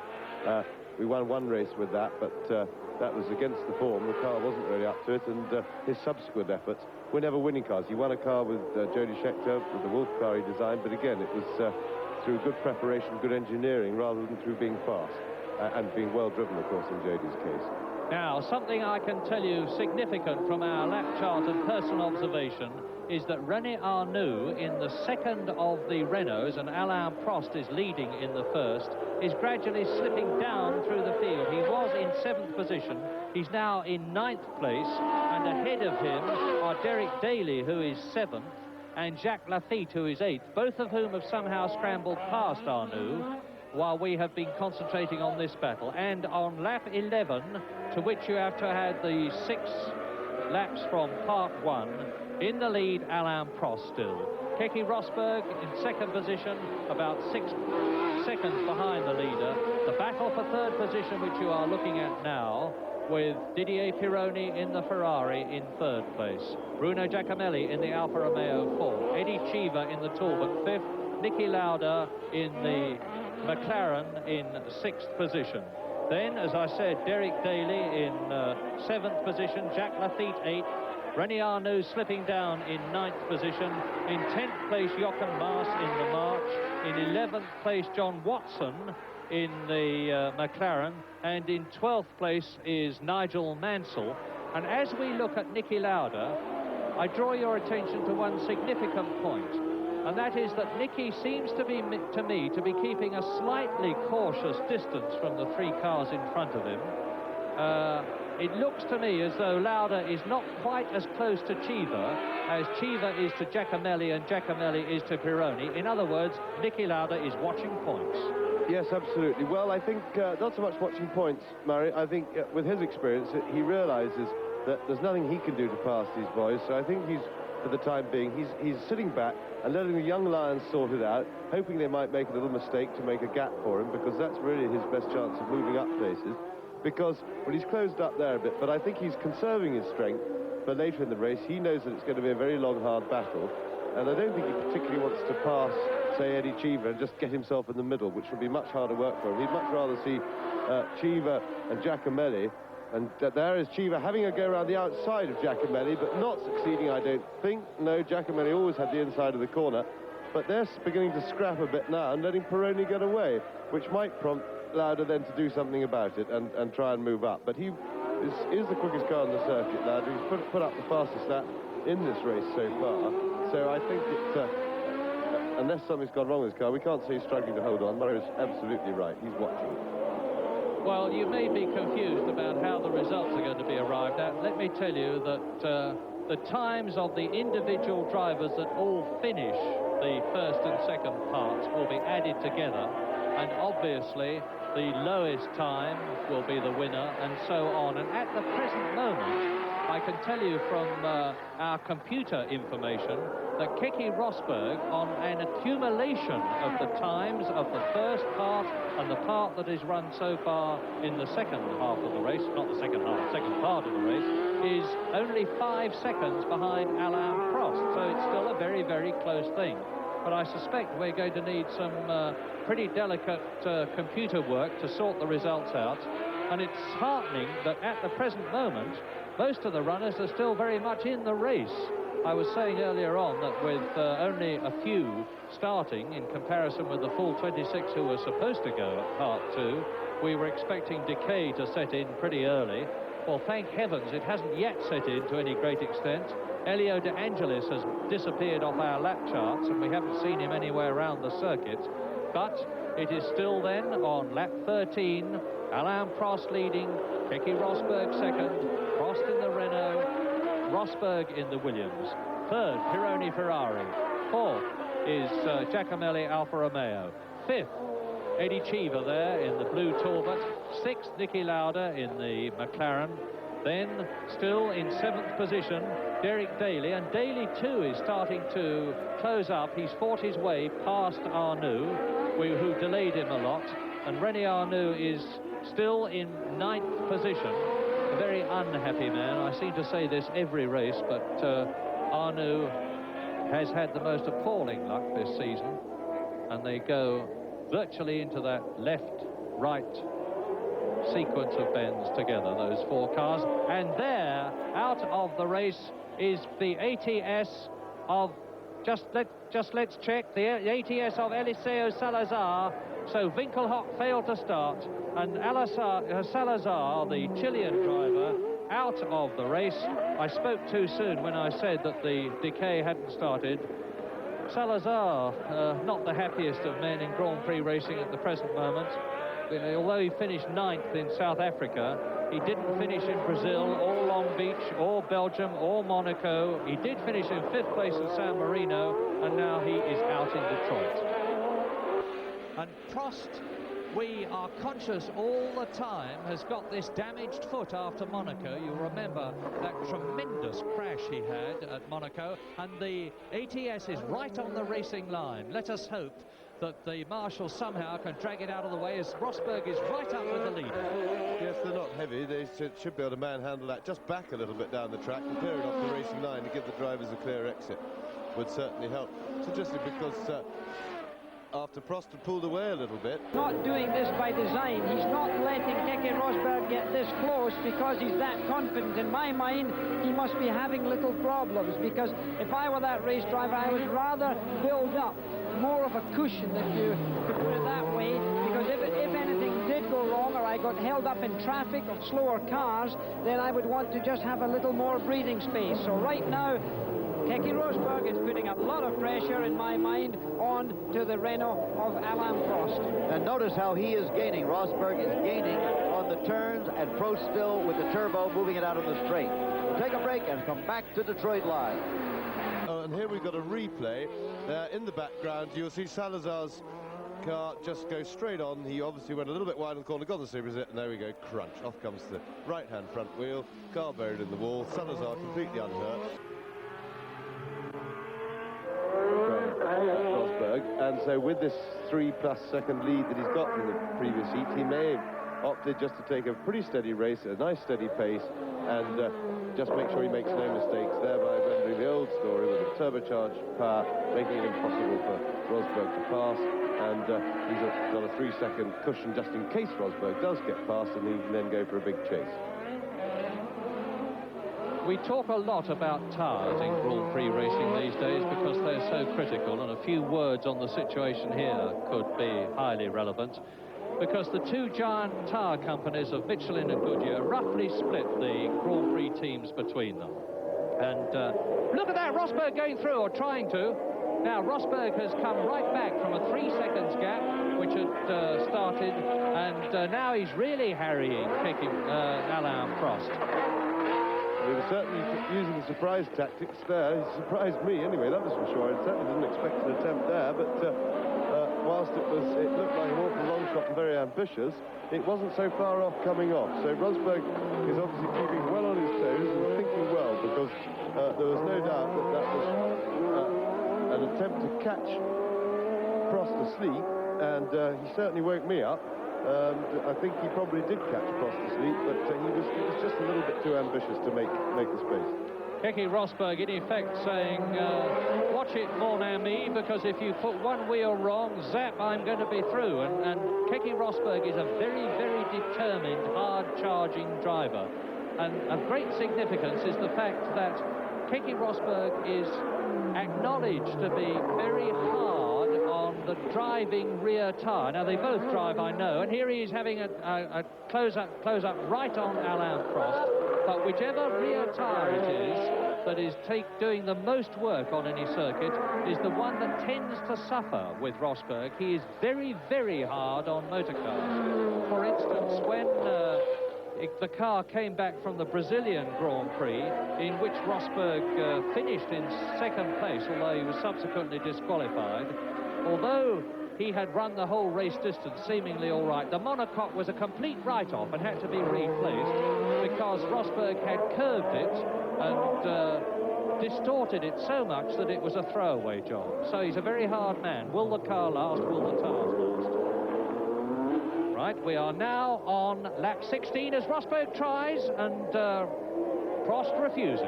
He's got his sights fixed on that little point, and he was closer that time than the time before, but of course now he's signalled his intentions. The problem with missing a manoeuvre like that is your intentions are then signalled, and the guy in front of you knows that you're going to have a crack the next lap or whenever you're in position. But as Murray said, Rosberg is hard in every respect. He's a very hard trier. He's forceful, and he's growing in confidence all the time. And he is through. Oh, and they're going to touch. And he's made it. And I don't know whether he's crippled Prost or whether Prost just said, I've had enough of this, or maybe knocked out of gear. But terrific, forceful stuff from Keke Rosberg. And look at the way he's sprinting away. I think, actually, Alain Prost did the gentlemanly thing. It may seem a little strange that the racing driver should do that in the position he was in, but I actually think that Prost saw that if he didn't back off, Keke Rosberg was going to go straight into the barrier. Let's have a look. Here it is again. Alain Prost wide into the corner. Keke Rosberg starts to close, coming out of the corner, and I think Prost missed a gear. Prost must have missed a gear. Yes, it certainly looked like he hadn't got an acceleration, and then and from now onwards, you see Rosberg sliding about nearly into the wall. He was off on the slippery marbles where all the debris comes off the line. You see Prost is still not accelerating there, and I think he was fumbling around with gears or something like that, but he's got going again. But it'll be interesting to see if he can do anything to stay with Rosberg now. The gap is already established because of Prost sorting himself out, so we'll see what happens. Well, get the stopwatches out in Australia, folks, because now the race is well and truly on, and I can tell you from our computer information that if Keke Rosberg is more than 3.2 seconds in front of Alain Prost, he is in the lead overall, and the gap now is 2.3 seconds. If Rosberg can increase his lead by just one more second, he will be in the lead overall. I think Prost may be in trouble. He seemed to go very slowly around that corner as he came into shot just now, and he may be having some transmission trouble or something. So the gap, well, it could be that on driving, but it's big-ish. The gap is 3 seconds. It's over 3 seconds already. So Rosberg is very, very close to the lead indeed already. 3.16 seconds when I took it on my watch there. Now let's see what it is here. The answer is 3.37 seconds. Keke Rosberg leads the Detroit Grand Prix of 1982 overall as he goes over the freeway with the normal transport going along it. Keke Rosberg has thrust and forced his way determinedly through into the lead as he goes into the Atwater Tunnel for the 18th time. And the positions now are, and I'm giving you the second part of the race, not overall.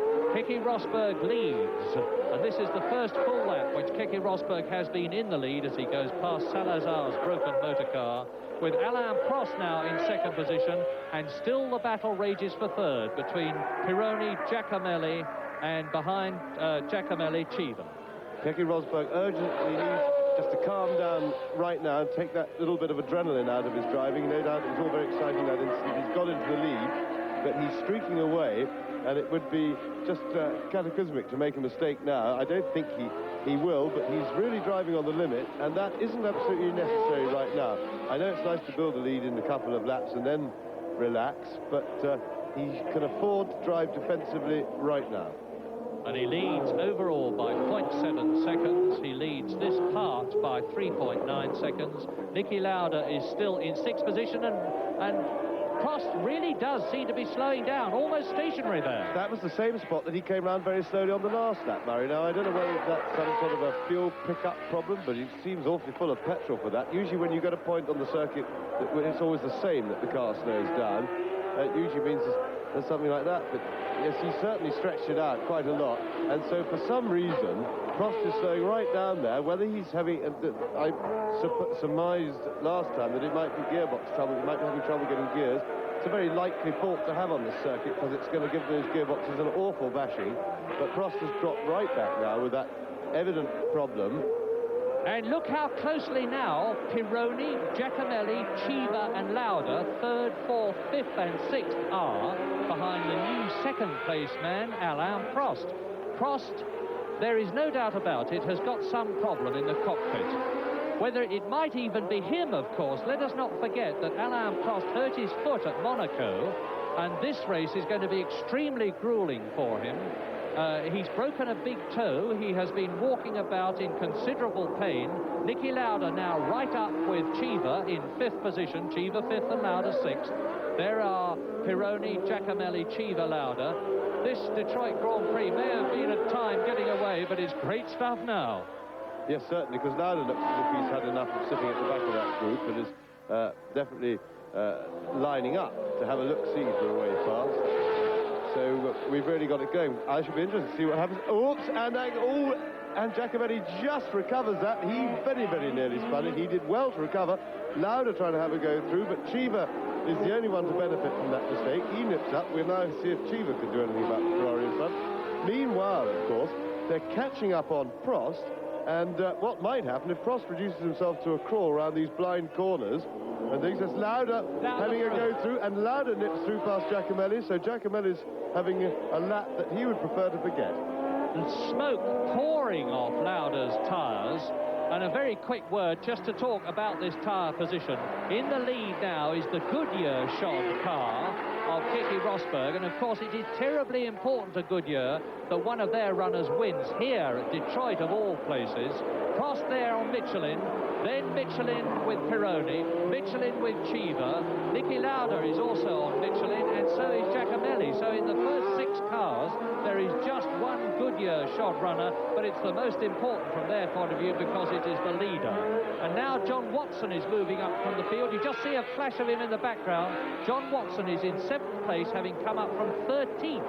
So he is having an epic drive of which we have seen nothing. Now look at Prost. Now there is Pironi. We're going to have a tremendous 4 or 5 car battle for second position soon. Well, the McLarens have found certainly new life.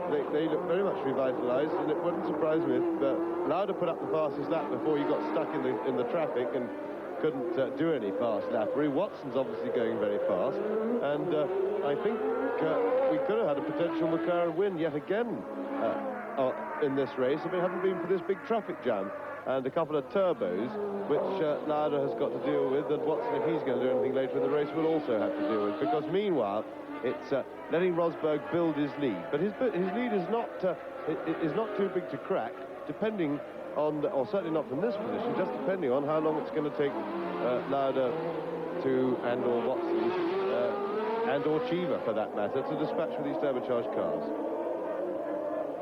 Well, there's confirmation of the fact that Prost is in trouble, because look, now Pironi is right with him, so is Civa in his new 4th position, so is Lauda in his new 5th position, and Giacomelli seems to have lost a bit of heart and is dropping back in 6th position. John Watson coming up in 7th place. Behind John Watson in 8th position it is Daly. Then in 9th position it is Jacques Lafitte. In 10th place it is René Arnoux, who slipped down another place. In 11th position is Nigel Mansell. And look at this. Arnoux, Prost, Pironi, Civa, Lauda, Giacomelli, and then John Watson. The race has been running 39 minutes. And we expect it to run 78 minutes. So it's just about at half distance if we're right. And if you are thinking, what do you mean, if we're right, you should know. The answer is that there's a great deal of confusion at Detroit today. But we seem to be on top of it now with Keke Rosberg leading. And there were sparks coming up from one of the cars as it went through the tunnel there. Keke Rosberg leading, Alain Prost 2nd, there he is. Pironi 3rd, there he is and challenging. Civa 4th, there he is behind Pironi. In 5th position, Niki Lauda. In 6th position, Giacomelli. And just behind Giacomelli and closing fast on him, John Watson. We are very soon going to have both the Marlboro McLarens in the first 6, because John Watson will determinedly find a way somehow to scramble past the Panda, which is what Bruno Giacomelli is called, largely because he has a tendency to look like one.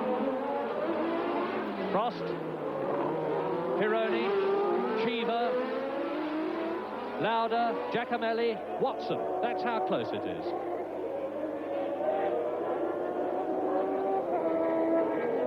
Now, the overall positions as Pironi tries to take Prost and fails. This is taking both parts into account. Keke Rosberg is leading Prost by 6 seconds. Prost is 18 seconds ahead of Pironi, who has got right behind him Giacomelli, Cheever and Lauda. Watson is 8th. Daly is in 9th position. We'll try not to do that too often to you because we know it's confusing. And Pironi is going through to take the position from Prost, and he does it. And Lafitte and Cheever tries as well. Well, Prost is giving confirmation all the time about the fact that something is wrong. I really do suspect that it is foot trouble rather than car trouble. So now Didier Pironi in the Ferrari is up into 2nd place, and without a doubt, therefore, Keke Rosberg is leading the race overall. Well, it presents a bit of a problem for Eddie Cheever because you saw how difficult it was and how long it took Pironi to pass Prost, and of course he has the advantage of having actually probably slightly more power than Prost, whereas the others. But Cheever's having a go here. He's alongside. Yes, he's going through, and Lauda's coming through as well. So very good opportunity by Lauda. He managed to take the space that Cheever already created and stick with it, and left Prost nowhere to go to get into the apex of the corner. They left him well behind. Giacomelli's going through. Yeah, Giacomelli having a nibble as well. One correction I feel I must make at this point is that Murray Walker said that the 6 cars behind that of Keke Rosberg were on Michelin tyres. In fact, the Ferrari is on Goodyear tyres, so now that puts Goodyear in 1st and 2nd place. Back to Murray Walker and James Hunt of Detroit. The points. Yes, poor old Prost, he's not really having a very happy season. This injury, I think Murray is likely to be quite right on that. It's quite likely to be the trouble. Has come sort of capped it all because he was winning at Monte Carlo. He makes one little mistake, and he's finding out the hard way that winning the World Championship is not just being the best car driver combination. It requires luck, which Prost certainly isn't having much of, and it requires a great deal of hard work to try and keep away whatever element of luck you can, because that one little error that he made in Monte Carlo, if that's hurting him here, this looks to me like a race that he should have won. If that's the reason, then you can say that might take him on, and he's not accumulating points in the championship in the way that he'd like to or ought to be doing, be it through his own fault or through luck. But luck plays a big part. Yes, and he's going to lose his World Championship lead at the end of this race unless something incredibly dramatic happens. But let's take a pause on lap 23 as Niki Lauda tries to get past Cheever and look at the situation. Keke Rosberg leads this part of the race and overall in the new FW08 Williams. In 2nd place, there he is, number 28, Didier Pironi in the Ferrari. 3rd is Eddie Cheever in the Talbot. 4th is Niki Lauda in the McLaren. There it is. In 5th position behind Niki Lauda is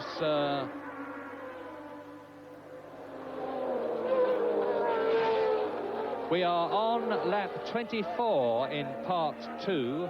And I was sorry, I missed telling you who was following Niki Lauda, and the answer, of course, is still Bruno Giacomelli. And behind Bruno Giacomelli is John Watson, and there you see Watson is now ahead of Giacomelli. That was the change that you just saw. So all of a sudden, this race, which was looking static, has really come alive. Alain Prost has lost the lead and slipped right down out of world points contention. And now Eddie Cheever is trying to get past Pironi and failing. Eddie Cheever is the man of the race in many ways at the moment. Yes, very nearly coming together there. Lauda is taking the chance to slow Cheever down a little bit to try and get by him, but the track's just a little bit too windy. There's just not the space. There, Pironi 2nd, Cheever 3rd, Lauda 4th, Watson 5th, Giacomelli down to 6th position. Behind Giacomelli, who is 6th, Alain Prost is in 7th position, but dropping back all the time. I think we can put the unfortunate Alain Prost out of contention in this race. Yes, I'm beginning to get the feeling that the kindest thing for the Grand Prix race on this occasion, the Ferrari has caused us a very good race, but I think now it's time that it should be hauled up to the vet and put down, because it's holding up the progress of any sort of a battle with Rosberg. We've seen these drivers, young drivers, Cheever, Giacomelli, try everything they know to get past the Ferrari, but they can't. And without a mistake, I don't think anybody's going to, although they're really climbing. Lauda maybe having a little look beside Cheever, but just not quite in there. He looked as if he had room then, but must have thought better of it for some reason. He's very experienced now. He's not taking risks. He knows that the way to pick up points in these races is to be around at the end. But Watson is having a go at his teammate, Lauda. He was having a little sniff and a nibble. John Watson has come up from 13th to 5th, and now Giacomelli is trying to take John Watson, and it looks as though he's going to succeed in doing it, or is he? Watson's got the inside line. No, you don't, says John Watson. Well, it's worth trying, says Giacomelli. I'll have another go, and smokes his tyres and almost stops. And he does so. He's hit the wheel. Yes, he ran into Watson's rear wheel then. That was bad driving by Giacomelli. He committed himself to a situation he had no chance in, and I have to say that Watson was very lucky to survive that unscathed, if he indeed does, because sometimes you do a little crack in the suspension, he goes another quarter of a mile. We'll see it again here. Now Giacomelli getting a bit overexcited, as is his wont, takes a real kamikaze run at this. He's now committed, but he's not past Watson. Watson turns into the corner, as he's entitled to do. Giacomelli can't get out of the way. Off comes his front wheel with a little bash, but it caught the side of Watson's rear wheel, so hopefully for him he should be all right. A bit of smoke coming off Watson's car then, but he gets away all right. Well, Giacomelli was very lucky, and so was whoever might have been behind him, that he didn't take somebody off, because if there'd been somebody as close to Giacomelli as he was to Watson, he would undoubtedly have been taken off. And it's another example, I fear, of Giacomelli's tendency to be slightly too impetuous, although heaven knows you've just got to have a go where you see a chance on a circuit like this. But now it is still Rosberg leading overall. As of the last lap, Prost was still in second position overall, but it's now in this part, Pironi second, Cheever third, Lauda fourth, Watson fifth, and Watson looks in very good shape behind Niki Lauda.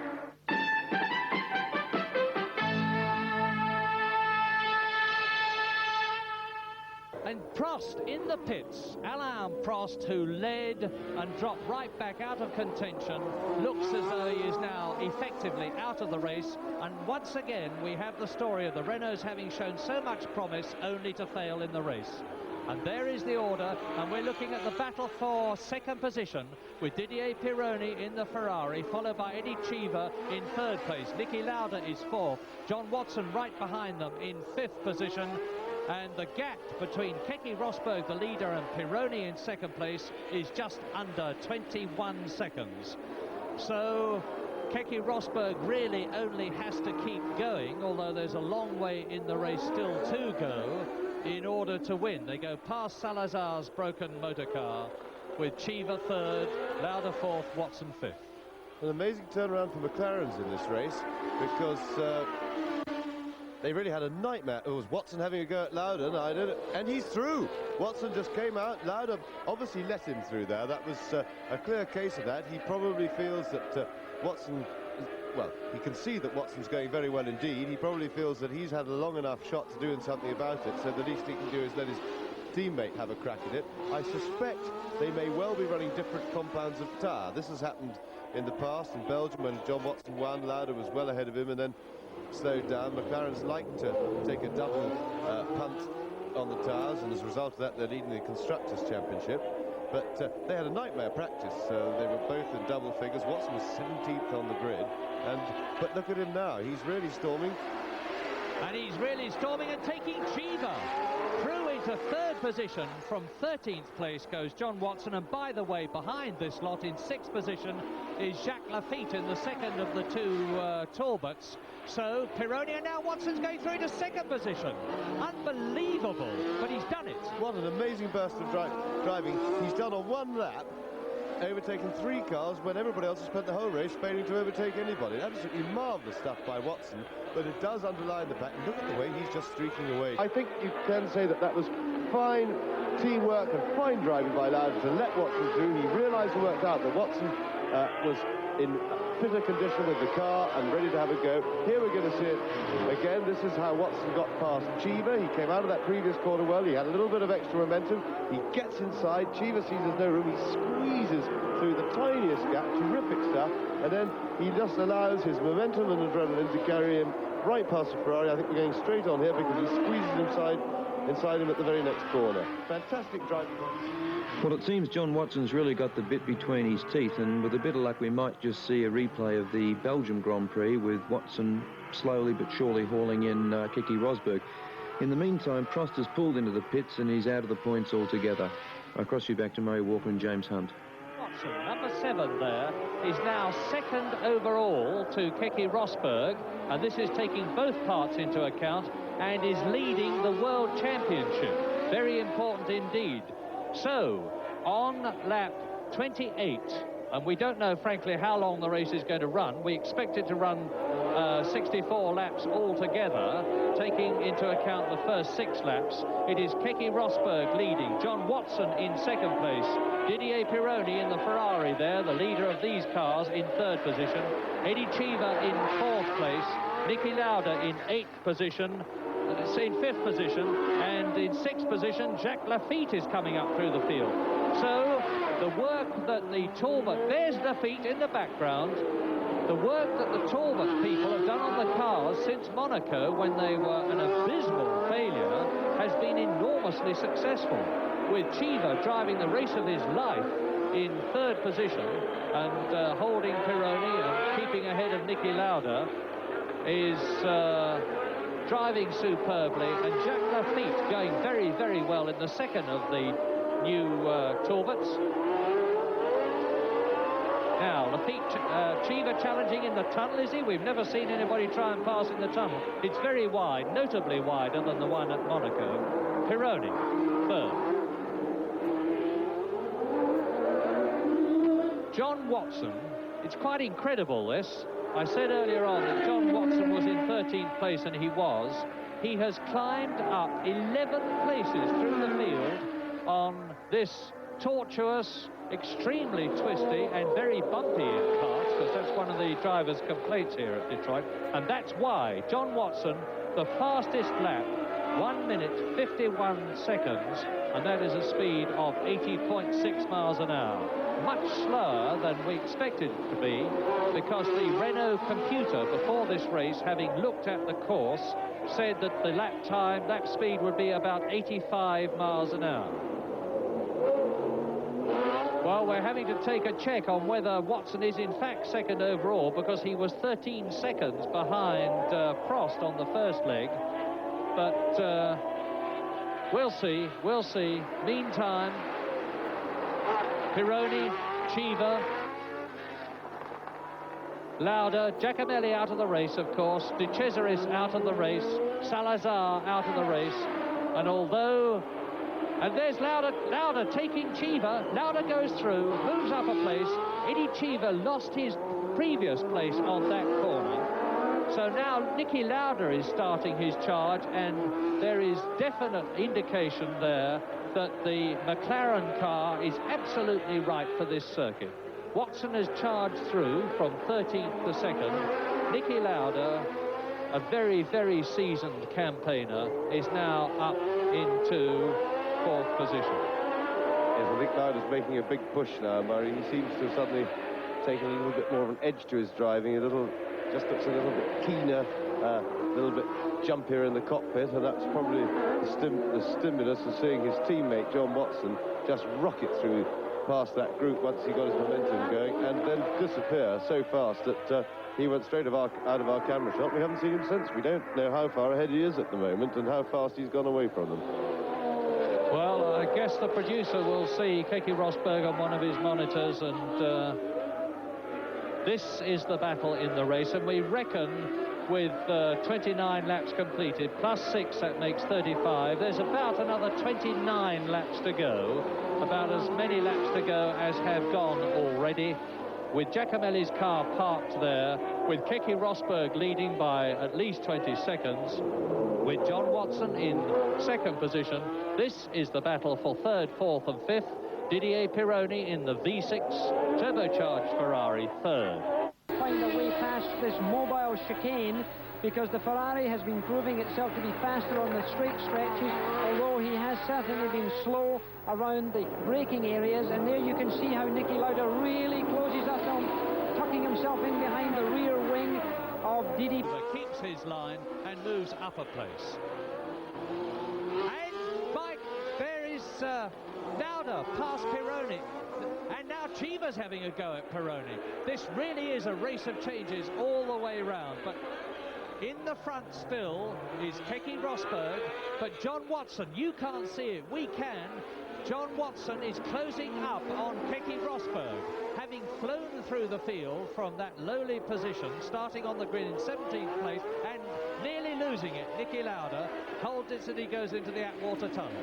Remembering, of course, that for Watson, he hasn't just got to catch Rosberg and then pass him. He then has to build a very considerable lead on Rosberg, because he had a large deficit from the first heat of something like 15 seconds or something like that. So he needs to build a big lead to get away. Yes, Rosberg has got to be some 13.2 seconds, we calculate, behind Watson, if Watson were to be in the lead overall. But Watson's still got to catch him, never mind get past him, never mind build up a 13-second cushion ahead of him. And Watson is the fastest man on the circuit, look, 1 minute 51.25, a speed of just under 81 miles an hour, which when you see this Detroit circuit as they go past Giacomelli's broken car seems almost unbelievable. It is so twisty. Lauda, Pironi, Chiva, third, fourth and fifth, and Lafitte in sixth place. And there goes Chiva squeezing through.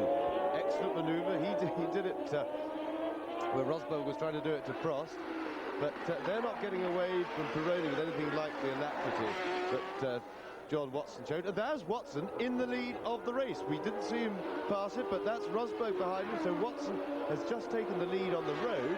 But as far as the overall race is concerned, he's still got something like 13 seconds to go to pull away. But is he streaking away?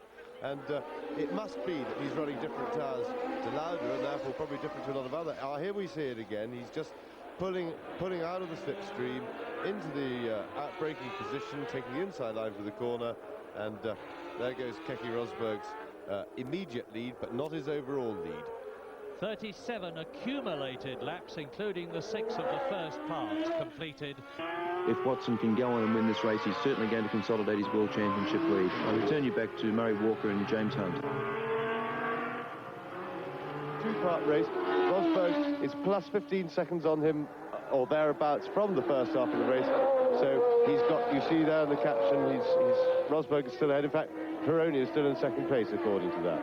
These captions really do more harm than good. They are very misleading because the race is changing so much. But there is confirmation of the fact that John Watson, whilst we were concentrating on the battle between Pironi and Chiva and Lauda, has been closing up all the time on Keke Rosberg, and now leads on lap 31 in this second part, lap 37 overall. And as James says, he's just got to pull away, and there's little doubt that he's doing that. Totally rejuvenated John Watson in the last couple of years. He won the Prix this year, he won the Belgian Grand Prix this year, and it looks as though he's now on his way to...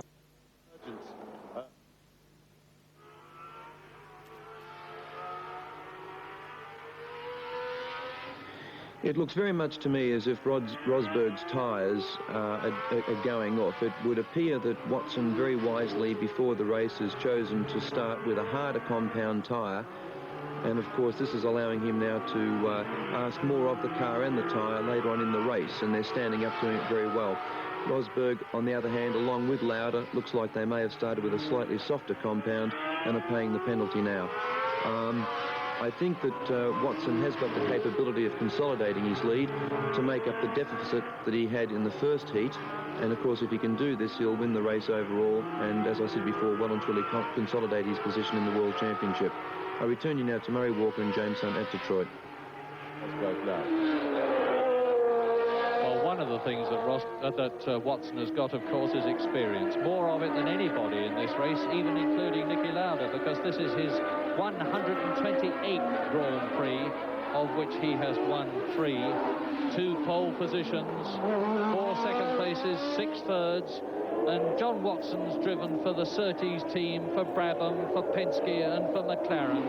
And as I say, with this new MP4 John Barnard designed chassis and the leadership of Ron Dennis, the Marlboro team and the McLaren team have been absolutely rejuvenated. It's come together as a perfect team.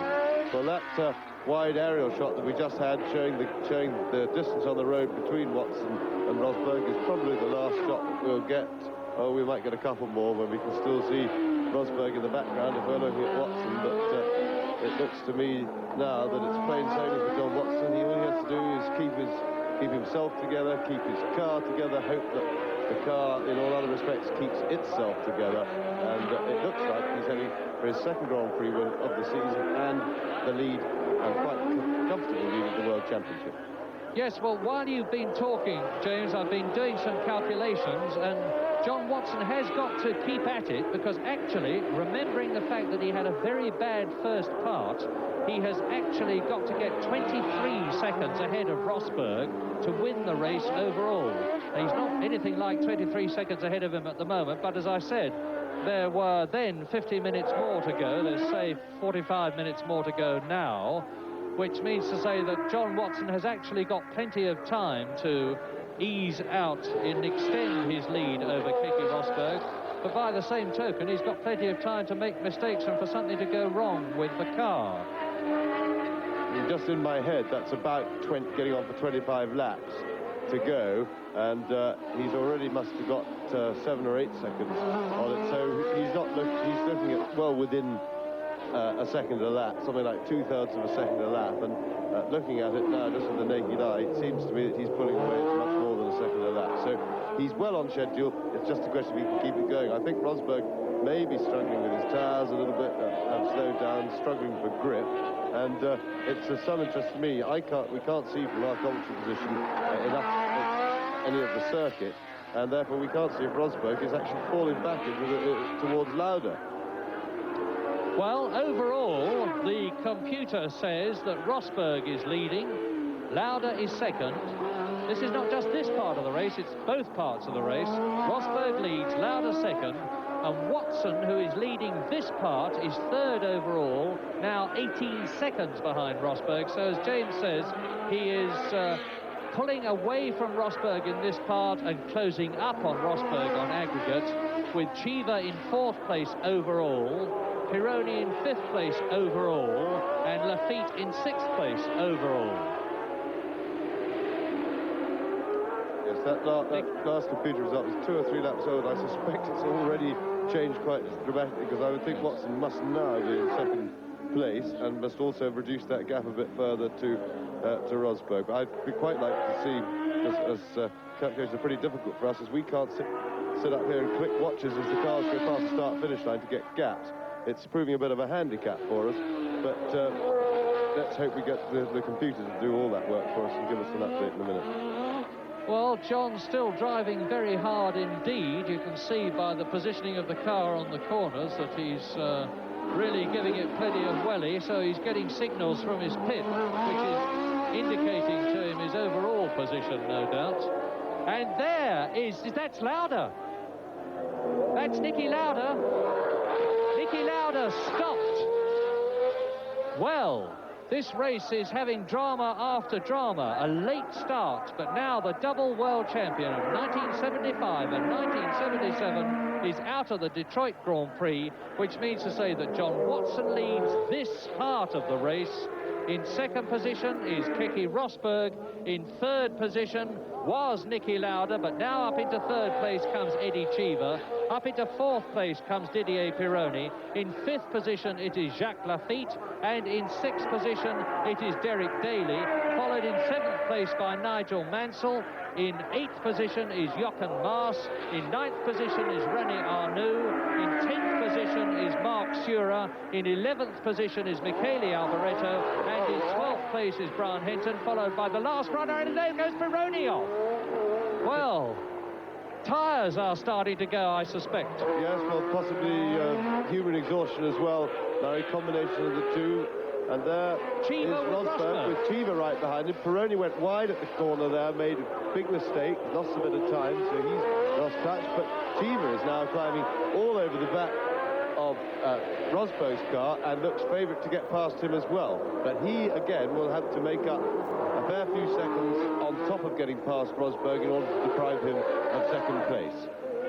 And if tyres are the key, as they may well be, it looks as though the Michelin combination is the right one to have, and Cheever goes through into second position as Niki Lauda walks back and Rosberg dropping right back. He's obviously in trouble. Yes, Rosberg must have some trouble. It looks mechanical rather than tyres because he's going too slowly down the straight. So Rosberg, obviously in bother, he will now be nursing his car to the finish, but can't be considered in serious contention. And that now looks as if the race is well tied up to John Watson, because his opposition, as well as not being able to have any answer to his turn of speed, have also fallen by the wayside, and it looks very much as if the race is handed up as much on a plate as they ever are, because whatever happens, you still have to get the car to the line and keep the thing going and running. And Watson's still got a fair old distance of that to do. He's got possibly 35 minutes still to go, and that's a long time when you're out there on your own in front. Yes, and Charger Cheever is on his way in second place. There's the third place man, Rosberg, but I guess he's going to have trouble in maintaining that position, because he has had to allow Watson to close right up on him. Then he had to allow Cheever to pass him, and Keke Rosberg, being the determined young man that he is, would not have done that if he had not had to do it. So Rosberg down to third place as we look at the second place man, Eddie Cheever, and we wait to see now who is coming through in fourth position, but we don't get the chance. Now, to win overall, John Watson has got to stay 12.5 seconds at least in front of Eddie Cheever. This race is a constantly moving quicksand of calculations to take into account who did what in the first part of the race, the first 6-lap part, which could well prove to be crucial, which will prove to be crucial. And that caption, you see, is already out of date, long out of date, because Watson leads and Rosberg is down to third, and that must be Arnoux. Yes, that's Arnoux in the pits. He's having a tyre change amongst other things. Seems to be plenty of work going on all around him. Significantly on that last caption, courtesy of the computer, though, we did see that Watson was already in front of Eddie Cheever by some 4 seconds. And if that is correct, because in a melee of calculations such as this, you trust nobody, not even the computer, because that's only as good as what it's fed in terms of information. So we'll have to work it all out at the end. But it looks, according to that, if Watson is now in a comfortable lead with Rosberg obviously going backwards and out of the way. As John Watson closes up on Marc Sure's arrows, the Swiss driver, who is still recovering from the 2 broken ankles that he had in South Africa at the beginning of the year. There is the Swiss driver, Sure, in the arrows. Remember, Mauro Baldi went out in the first part, and Sure is in 9th position in this part of the race. So Watson is soon going to have lapped everybody up to 8th place, because Marc Sure is a polite young man and is not given to getting in people's way if he can get out of it. And I have little doubt that he will let John Watson through, and he does so. That's the first time that we've seen somebody pass someone else in the tunnel. And John Watson has now lapped everybody up to 8th position, and overall the positions are still, or were on the last lap, that Rosberg was leading by 4 seconds from Watson, with Cheever third and Lafitte fourth. But there is no doubt in my mind that now Watson is leading overall, and on lap 37 in this second part, it is first John Watson, second Eddie Cheever, third Keke Rosberg, fourth Jacques Lafitte, fifth Didier Pironi, and the really significant thing, which is confirmed for once by the caption, is that the 2 Talbots are not only in the first 6 places, but in the first 4 places, with Cheever third and Lafitte fourth. Watson, you'll see now, is also pulling away from Cheever pretty quickly. So Watson is really home and dry, bar any incident. Great shame. This race was very, very exciting for a while, but it all split up all of a sudden. And as everything emerged, Watson now has the race truly thrown up, unless, of course, something goes wrong for him. Yes, he is leading by 3 seconds overall, taking both parts of the race into account. John Watson.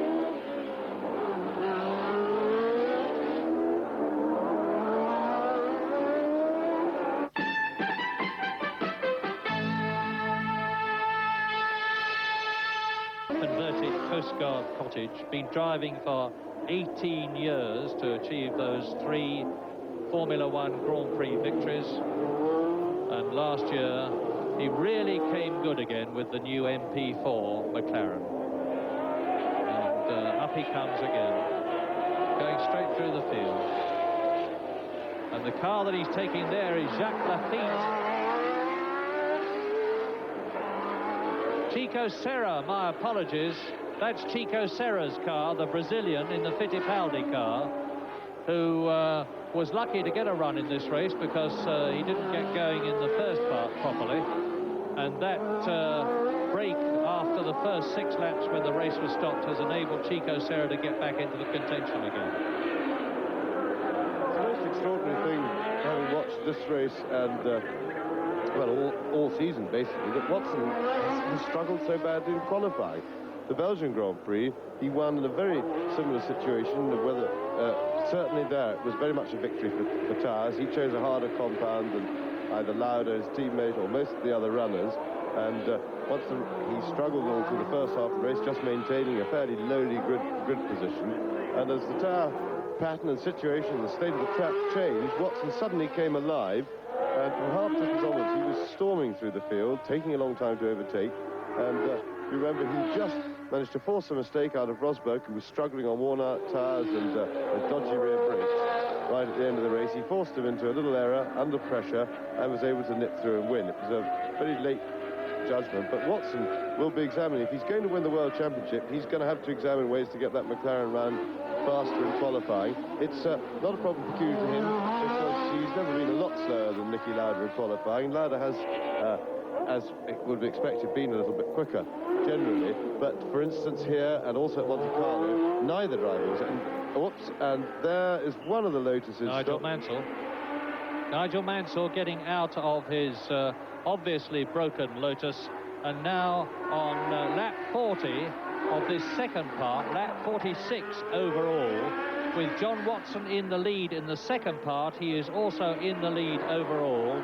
Eddie Cheever, who is in second place in this part, is also second overall. Down to third position overall has gone Rosberg, and he must slip lower still. And Jacques Lafitte is in fourth place overall, as he is in fourth place in the second part. And Didier Pironi is in a similar situation. Fifth overall and fifth in this second part. So the much longer distance that they have run in this second part than they did in the first part. As we look at Jochen Mass and Chico Serra. Jochen Mass, the German in the march. Chico Serra. There's Eddie Cheever in second place. The longer distance that they've run in this second part is now more than counterbalancing the first part. And there is 11.720 seconds between John Watson and Eddie Cheever in this second part. And this second part, now they are on lap 40, coming up to the end of it, which means 46 laps overall, taking the first part into account, in what we expect to be a 64-lap race. So there's, what, 18 laps to go, if my mental arithmetic is right. John Watson leading.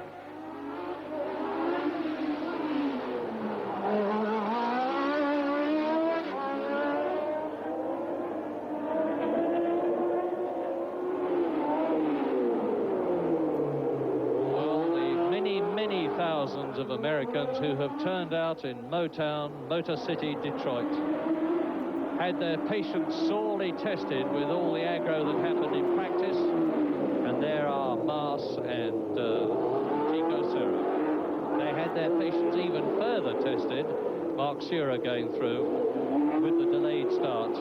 But what they came to see has been more than fulfilled. There are now 33 minutes to go. 33 minutes to go in this race, and John Watson taking that corner very wide indeed, but cutting in safely. has therefore got to keep up the pace, because he's not all that much ahead of Eddie Cheever on aggregate.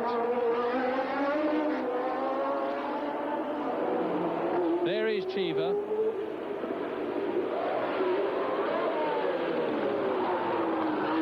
See, Eddie Cheever was in 6th place in the first part, and John Watson was well behind him.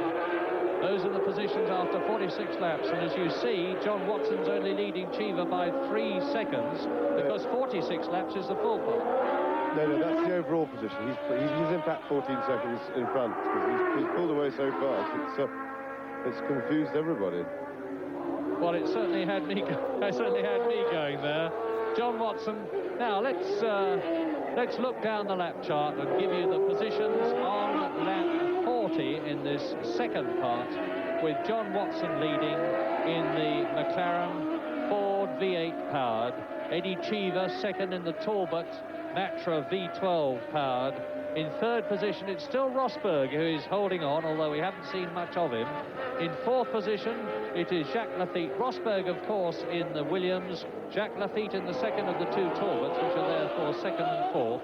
In fifth position, in the Ferrari, is Didier Pironi. In sixth place, in the second of the 2 Williams cars, it is Derek Daly. And in seventh position, it is Jochen Maas. So both the Williams are in the in the top 6 places.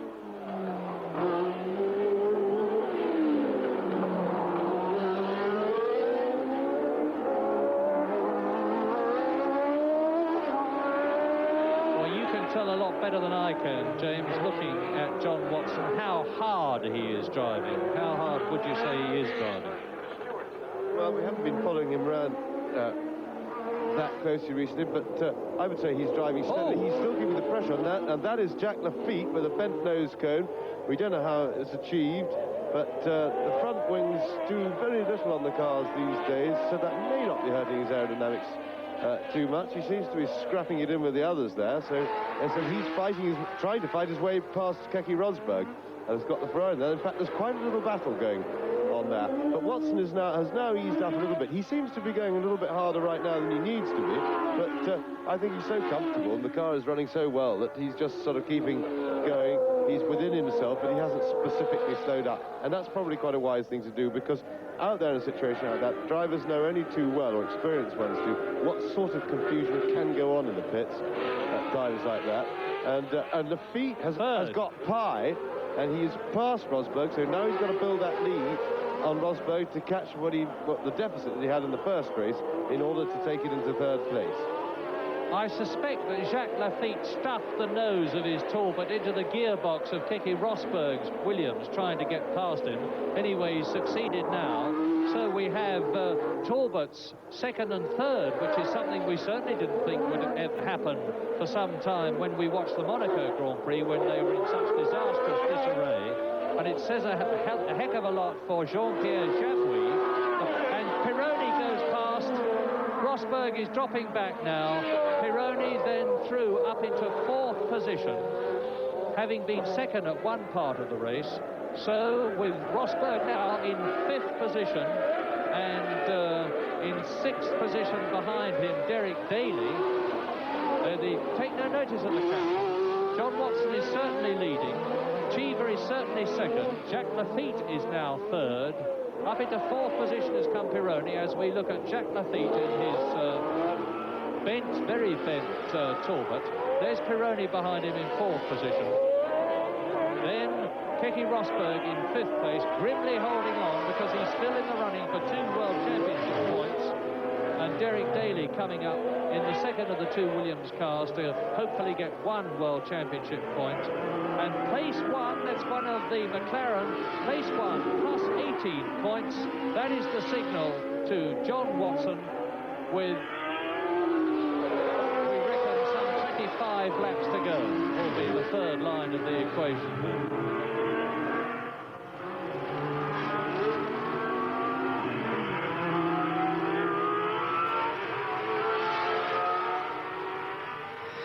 And at this point in time, we have to leave the Detroit Grand Prix, but there is the placings as they are. Watson, Cheever, Lafitte, Pironi and Rosberg. We will be returning soon, immediately after Steve Liebman with the National News Today and the latest news. So right after that, we'll be back with the Detroit Grand Prix with John Watson leading at the present time from Cheever and Lafitte. As you now get a good look at downtown Detroit, there he is, the 36-year-old driver from Northern Ireland, driving for Team McLaren, the Ford-powered McLaren car.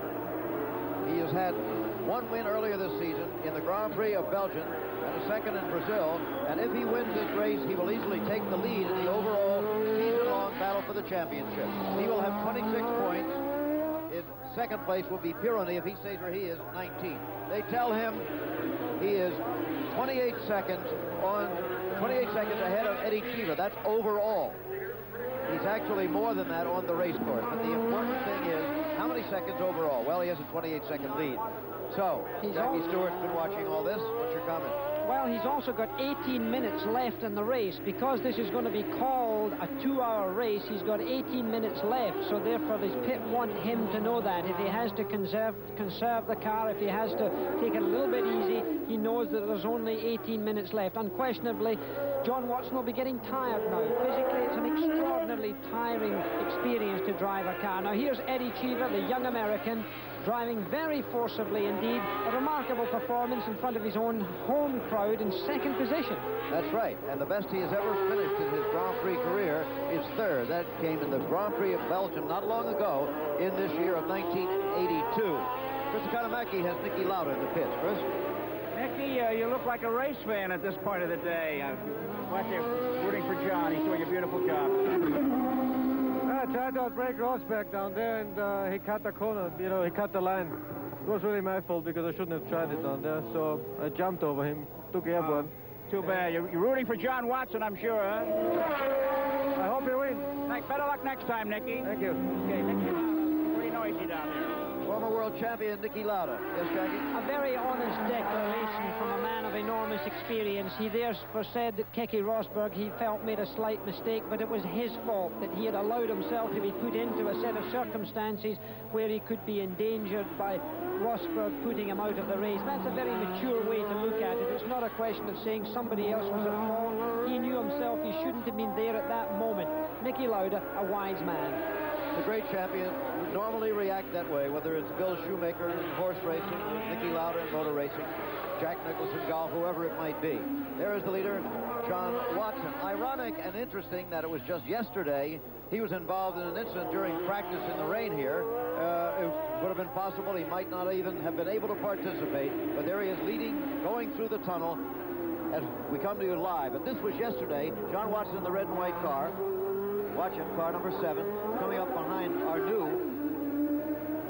And watch what happens here. He just gets shot off the front end there, and the front wheel, you can see, is out of line. The front wing also out of line. He felt that he was sure going inside the car there, probably been driven by Jacques Lafitte, was it? And then he went up inside trying to get under braking. He thought he had made it, and look what happens. He was a little tentative there at that point, and right there at that moment, he of course strikes the barrier on the left-hand side of the racetrack and also damages himself. And John Wait Watson, a minute, this is live. That was on... Oh, no. All right, hold it. Faked ourselves out on this one. Suddenly we cut to this tight shot. That is still from yesterday's incident. well, of course, with only a day to go, John Watson was more than just a little bit annoyed. We're now looking at him right now live here in Detroit, and John Watson is very much still in the motor race, still powering his 4-powered McLaren around this 2.5-mile racetrack. Remember, this is a normally aspirated engine, 3-liter capacity, 3,000 cc's, as he drives around here with about 480 brake horsepower coming to these rear wheels. John Watson with a 27-second overall lead over Eddie Cheever. Didier PIRONI is third. Keke Rosberg is still fourth. Jacques Lafitte is fifth. We'll be back. Sure. Nearing the closing laps of the Detroit Grand Prix. Lap 54 completed of a schedule 75, but it will not be ended according to the laps.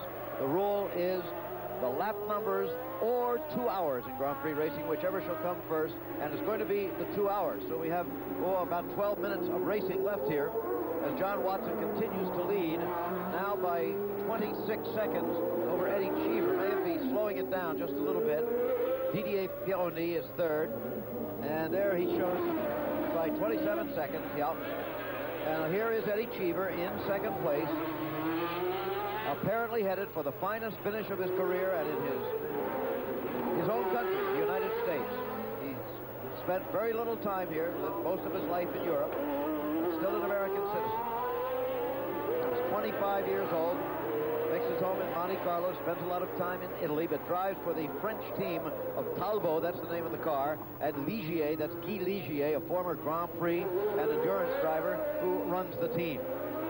Remember when Guy Ligier first brought his own car to Le Mans back in the early 60s when we first started going there. But Eddie Cheever is one of the big stories. You'll be reading about him in the papers and the magazines next week. Jackie talked to him. Living in Italy, being an American, how close is America to you in respect to representing your country or flying your flag in the internationalism that Grand Prix racing is surrounded by?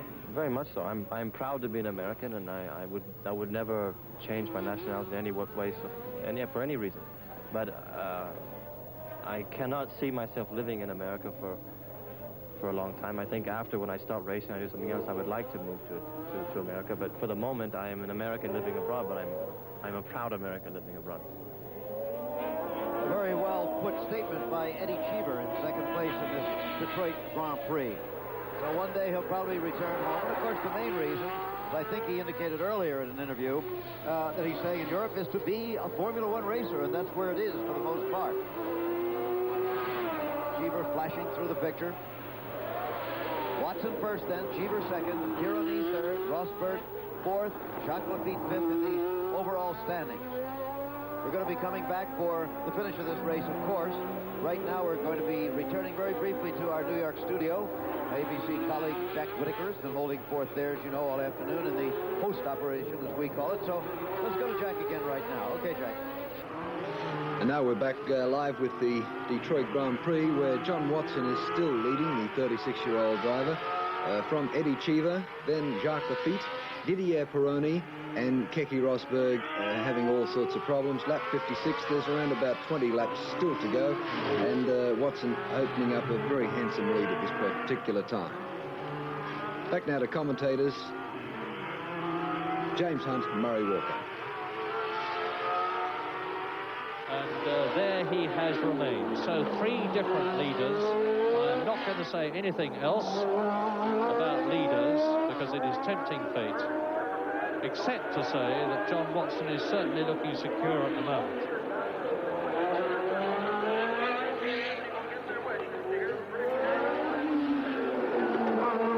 Just stroking it round very neatly now. He's not using all the road. He's yeah, he still seems to be going away from Eddie Cheever. So Watson is operating in the happy position of having got his car absolutely right, made a pretty good tire choice, obviously, and has a considerable advantage over his rivals. Very pleasant position to be in. However, he had to work extremely hard for it with all that overtaking, because he qualified himself into a terrible situation, which, of course, is just as well for us viewers at home, because we can enjoy the race a lot more. It would have been no fun at all if Watson started off the pole and just disappeared into the dim and distant on his own. Unseen by worldwide of sport viewers, wide world of sport viewers in Australia, but seen by us, Didier Pironi has got ahead of Jacques Lafitte and is back in 3rd position.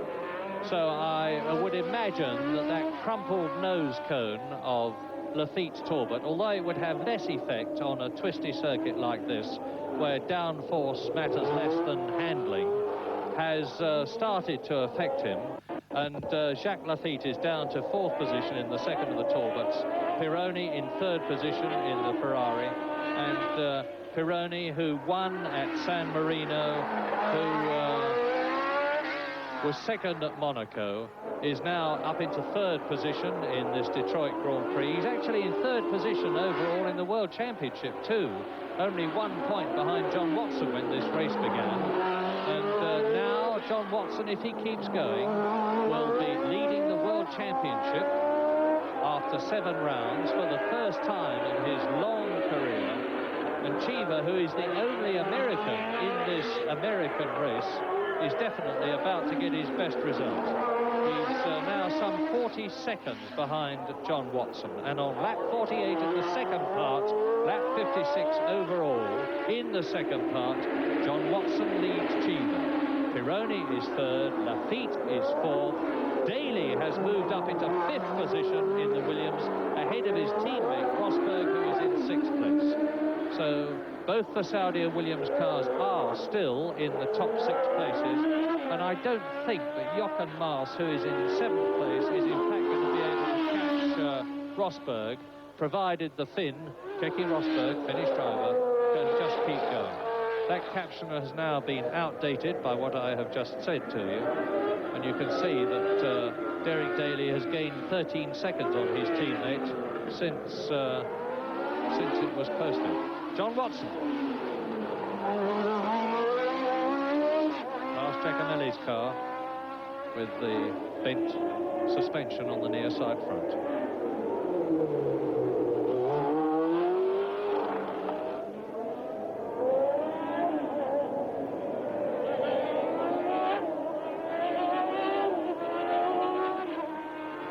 Nigel Mansell's car there. And it's just a case of keeping up the rhythm. And driving in any Grand Prix, and particularly one on a circuit like this, is very much a case of building up and then maintaining a rhythm. Place 1 plus. There's Teddy Mayer on the right, 14 minutes to go, 28 seconds ahead. So Watson is increasing his lead. And the McLaren team is certainly having a marvellous season, because Niki Lauda won at Long Beach, John Watson won the Belgian Grand Prix, and so therefore they're on their way to their 3rd victory in 7 Grand Prix this year.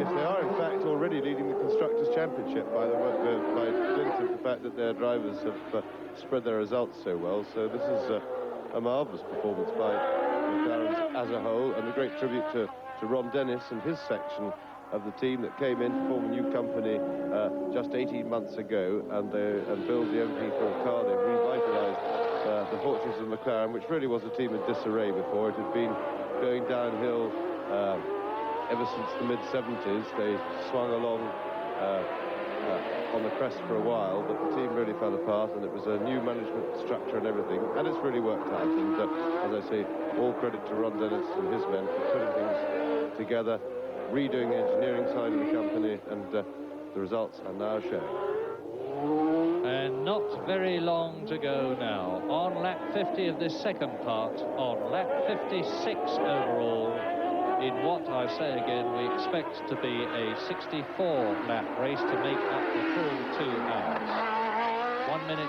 1 hour, 48 minutes and 20 seconds was the time that we expected the race to run before the checkered flag was held out in this second part to make up the full 2 hours, because the first part only ran just over 11 minutes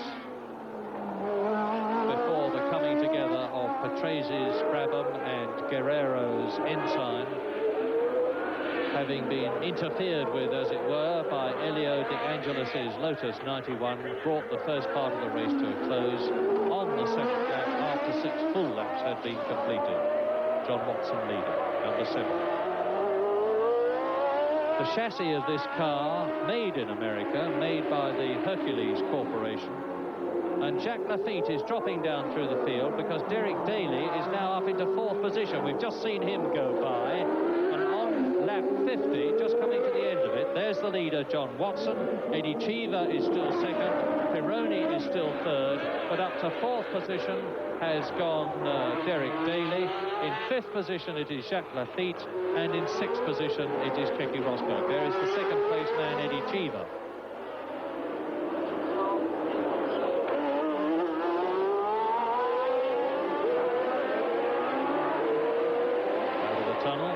Water tunnel. Now 2 courses can say that they have a tunnel. It is no longer a unique distinction for the Monaco circuit. And he's being followed by Brian Hinton, is Eddie Cheever. Brian Hinton, it looks as though he's going to go the full race distance and is in 9th place. Superhen, the ex-Formula 2 champion of 1982, European Formula 2 champion in the Tolman. And he didn't get a place in the Tolman team when he went Formula 1. Well, he did. He got it last year, but he only got 1 drive, and that was when he qualified for Italy right at the end of the season. His contract was not renewed this year. His place was taken in the Tolman team by Teo Fabi, and now he's in the Tyrrell team and getting a Grand Prix finish.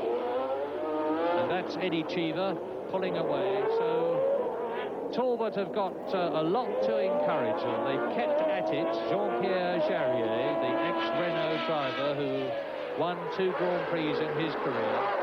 And he won the French Grand Prix at Dijon, and he won the Austrian Grand Prix at Zeltweg.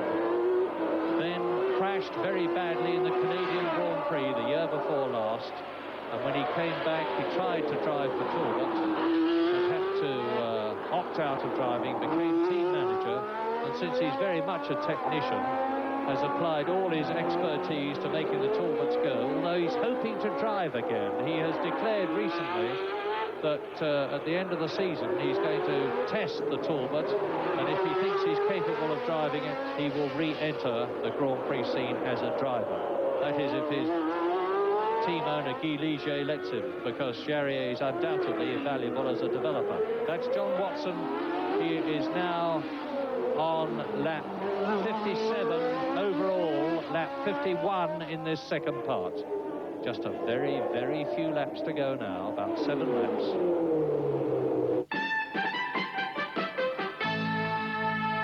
Job on him, and had he ever got past me, he was going to go a lot quicker. I was in a bit of trouble with my car on that day. A lot of understeer, the front wheels weren't gripping properly, but I managed to use my experience and cunning at blocking by keeping the inside line into the corners and fending him off. And then, luckily for me, he broke down 2/3 of the way through the race through no fault of his own. His gearbox went, and I was handed an easy passage to the end. John Watson then going past Congress on his way to the left-handed turn 8 and the right-handed turn 9. Along Larned Street up to the left-handed turn 10, and he is on lap 59 overall, lap 53 in this second part. The right-handed turn 11 comes next, now past the Pontchartrain Hotel on his right, accelerating up to the left-handed turn 12. A little short straight before another right-angled left-hander, turn 13, right-handed.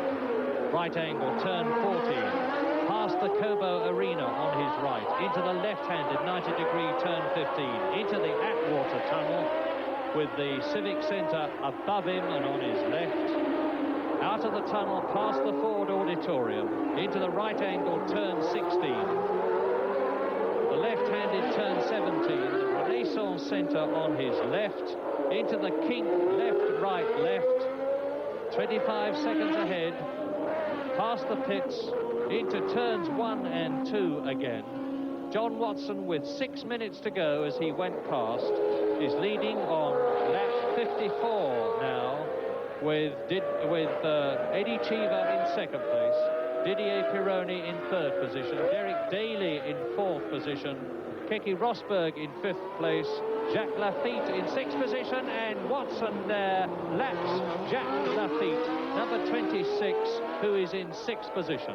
So John Watson has lapped everybody up to the 5th place man, Keke Rosberg. And Rosberg is still in with a chance for points, because he will get 2 points for 5th position, which will bring him up would have brought him up with Didier Pironi, but his misfortune is that Pironi is actually a couple of places ahead of him. So there's going to be quite a shuffle in the World Championship situation, with John Watson taking the lead with 26 points. And my brain isn't working fast enough to talk to you and work out the calculations that are necessary to give you the revised World Championship situations, with less than 4 minutes to go in the first ever Detroit Grand Prix on this brand new circuit, on which $4 million American have been spent, plus a lot more, I suspect, on side issues. And John Watson nearly home then for his 4th Grand Prix. Austria in 1976, Britain in 1981, Belgium in 1982, and for the first time he is going to have won, if he can just do those last few minutes and the last couple or so laps, he's going to have won 2 Grand Prix in one season. And overall, this is taking both parts of the race into account as we look at second place man Eddie Cheever. John Watson leads. Eddie Cheever there is in second place. Didier Pironi overall is in 3rd place. Keke Rosberg overall is in 4th place.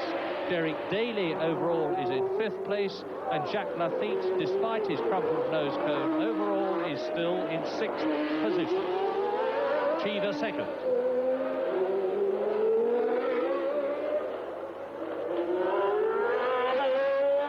Completes a lap. John Watson well away there. Round turn 6 up to turn 7.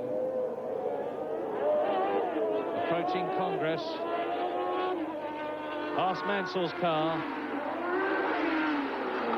Oh, he's a phlegmatic chap, John Watson. He's got a wry and dry sense of humour, but assuming that he finishes the race where he is, I wouldn't expect him to be jumping up and down with excitement. He will quietly accept the fact that he has driven an absolutely superb race, and those are the overall positions. And there's the pit signal. You're in first position, plus 25 seconds with 2 laps to go.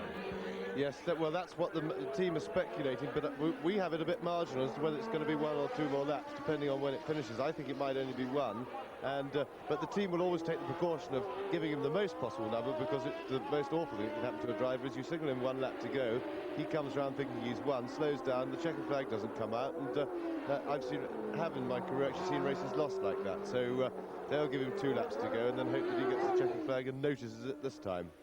Well, John Watson on his way, surely, to his 4th Grand Prix in his career, and this is his 128th Grand Prix into what now, surely, is the last lap. He goes round the combined turn 1 and turn 2, on to the right-hander, and Cheever behind him in 2nd position. And if Cheever finishes in that place, it's going to be a superb drive for him and will get his morale back, because he had a very poor season with Osella before he joined the Talbot team this year. So Eddie Cheever in 2nd place. John Watson well away now in the lead on what we are virtually certain is his last lap in this memorable Detroit Grand Prix. There he is. Well, he won in Austria, he won in Britain, he won in Belgium. There we are, the greatest sight in Grand Prix racing for a driver. Such a big lead, they don't even have to put his plus on there. He's just going to cruise round. He may not even need that 1 extra lap that they're signalling him. But a wonderful drive by John Watson, really aggressive stuff when he needed it without ever taking any risks.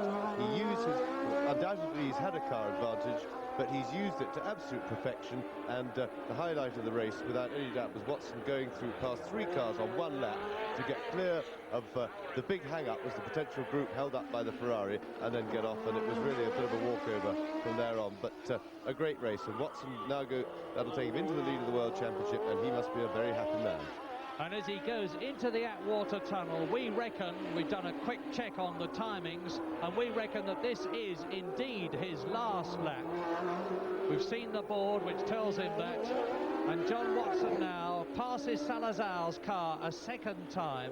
His McLaren has run absolutely faultlessly. He's obviously chosen the right tyres, and there is the finish official. The checkered flag goes, and John Watson has, in the McLaren, won his 4th Grand Prix in his career, the 3rd race won by McLaren out of 7 this year. Eddie Cheever there finishing, or coming up to finish in 2nd place, and behind him Didier Pironi gets another good points position, and without a doubt, quick mental check, John Watson must have moved into the lead of the World Championship as Rosberg comes through in 4th position in front of his teammate Derek Daly. John Watson tours in on his wind-down lap, and Jacques Lafitte, yes, there's the confirmation. 9 points for Watson, 6 for Cheever, 4 for Pironi, 3 for Rosberg, 2 for Daly, and 1 point, 1 valuable point. Confirmation, as will also the 2nd place finish of Eddie Cheever's B and of Didier Pironi, who is this time the car you're looking at, the Ferrari car number 28, has been credited with 3rd place. Keke Rosberg from Finland being 4th, and then Derek Daly from Southern Ireland, he be 5th in the race, with Jacques Lafitte of France taking up for the 6th. There is Cheever going right into the garage area. This is a compound that the cars have been brought in there to the garage area. They will then be put on a special vehicle to be driven around to Victory Circle, where they will, as ever, be presented with the garlands, the trophies, and of course the traditional bottle of champagne that will be sprayed by the winning driver. So therefore the Victory Circle still to come. So it's Watson and Cheever, Pironi and Rosberg, Daly and Lafitte, all unofficial. We'll be back for the final doings from Detroit. Well, there's another look at the Renaissance Center and at the final unofficial standings in the Detroit Grand Prix, the first one ever. John Watson, Eddie Cheever, Didier Pironi, Keke Rosberg, Derek Daly, and Jacques Lafitte. Then Jochen Maas, Mark Surer, Brian Hinton, René Arnoux, Chico Serra of Brazil, and Alain Prost, finishing way down in 12th place after he led this race in the early going by the marshals and by the stewards. There may be some discussion later about stopping the race, red flagging it. There is John Watson and Eddie Cheever with him. Eddie Cheever in the blue and white, John Watson in the red and white. And Pironi with the word candy on the back there in the other red uniform. In fact, they've got all the drivers on there. I see Jochen Maas, I see Keke Rosberg. They've got a full house there. In fact, all the drivers waving to the massive crowd that has come here. And considering it's the very first Grand Prix of Detroit, I'd like to add my congratulations to all of the organizers and to Detroit for bringing this amazing event to this city. Long may it last, many more I hope they'll be. But look, you see a lot of tired drivers sitting down and resting as they're driven around the Renaissance Center to the start-finishing line area there to come back, of course, to be presented with their trophies. For John Watson, victory at age 36. For Eddie Cheever, tremendous promise and victory in his native land at age 25. And as we look at the Renaissance Center, there is the World Championship situation. John Watson now leads Pironi by 6 points. 2 ahead of Prost, 1 ahead of Rosberg.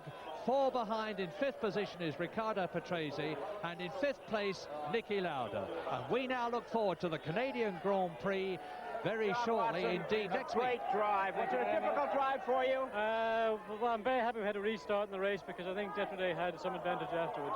But otherwise, the car ran fantastic, the tires were fantastic, and it was super. The driver was fantastic, John. Let me see the palm of your shifting hand. Oh, there's no problem. Show to the camera. Hey, not nary a blister, huh? Not a blister, no. A great car. Listen, can you go on and win the championship? Well, we'll try. That's the purpose of racing. So I've got 26 points. And I think, for me, this victory was a little bit unexpected. So we've got to work hard and make sure we do the same in the others. Okay, that's John Watson. I would hate to be with a person that sits next to me on the plane tonight. And all our hearts go with John Watson in the hope that he will be world champion.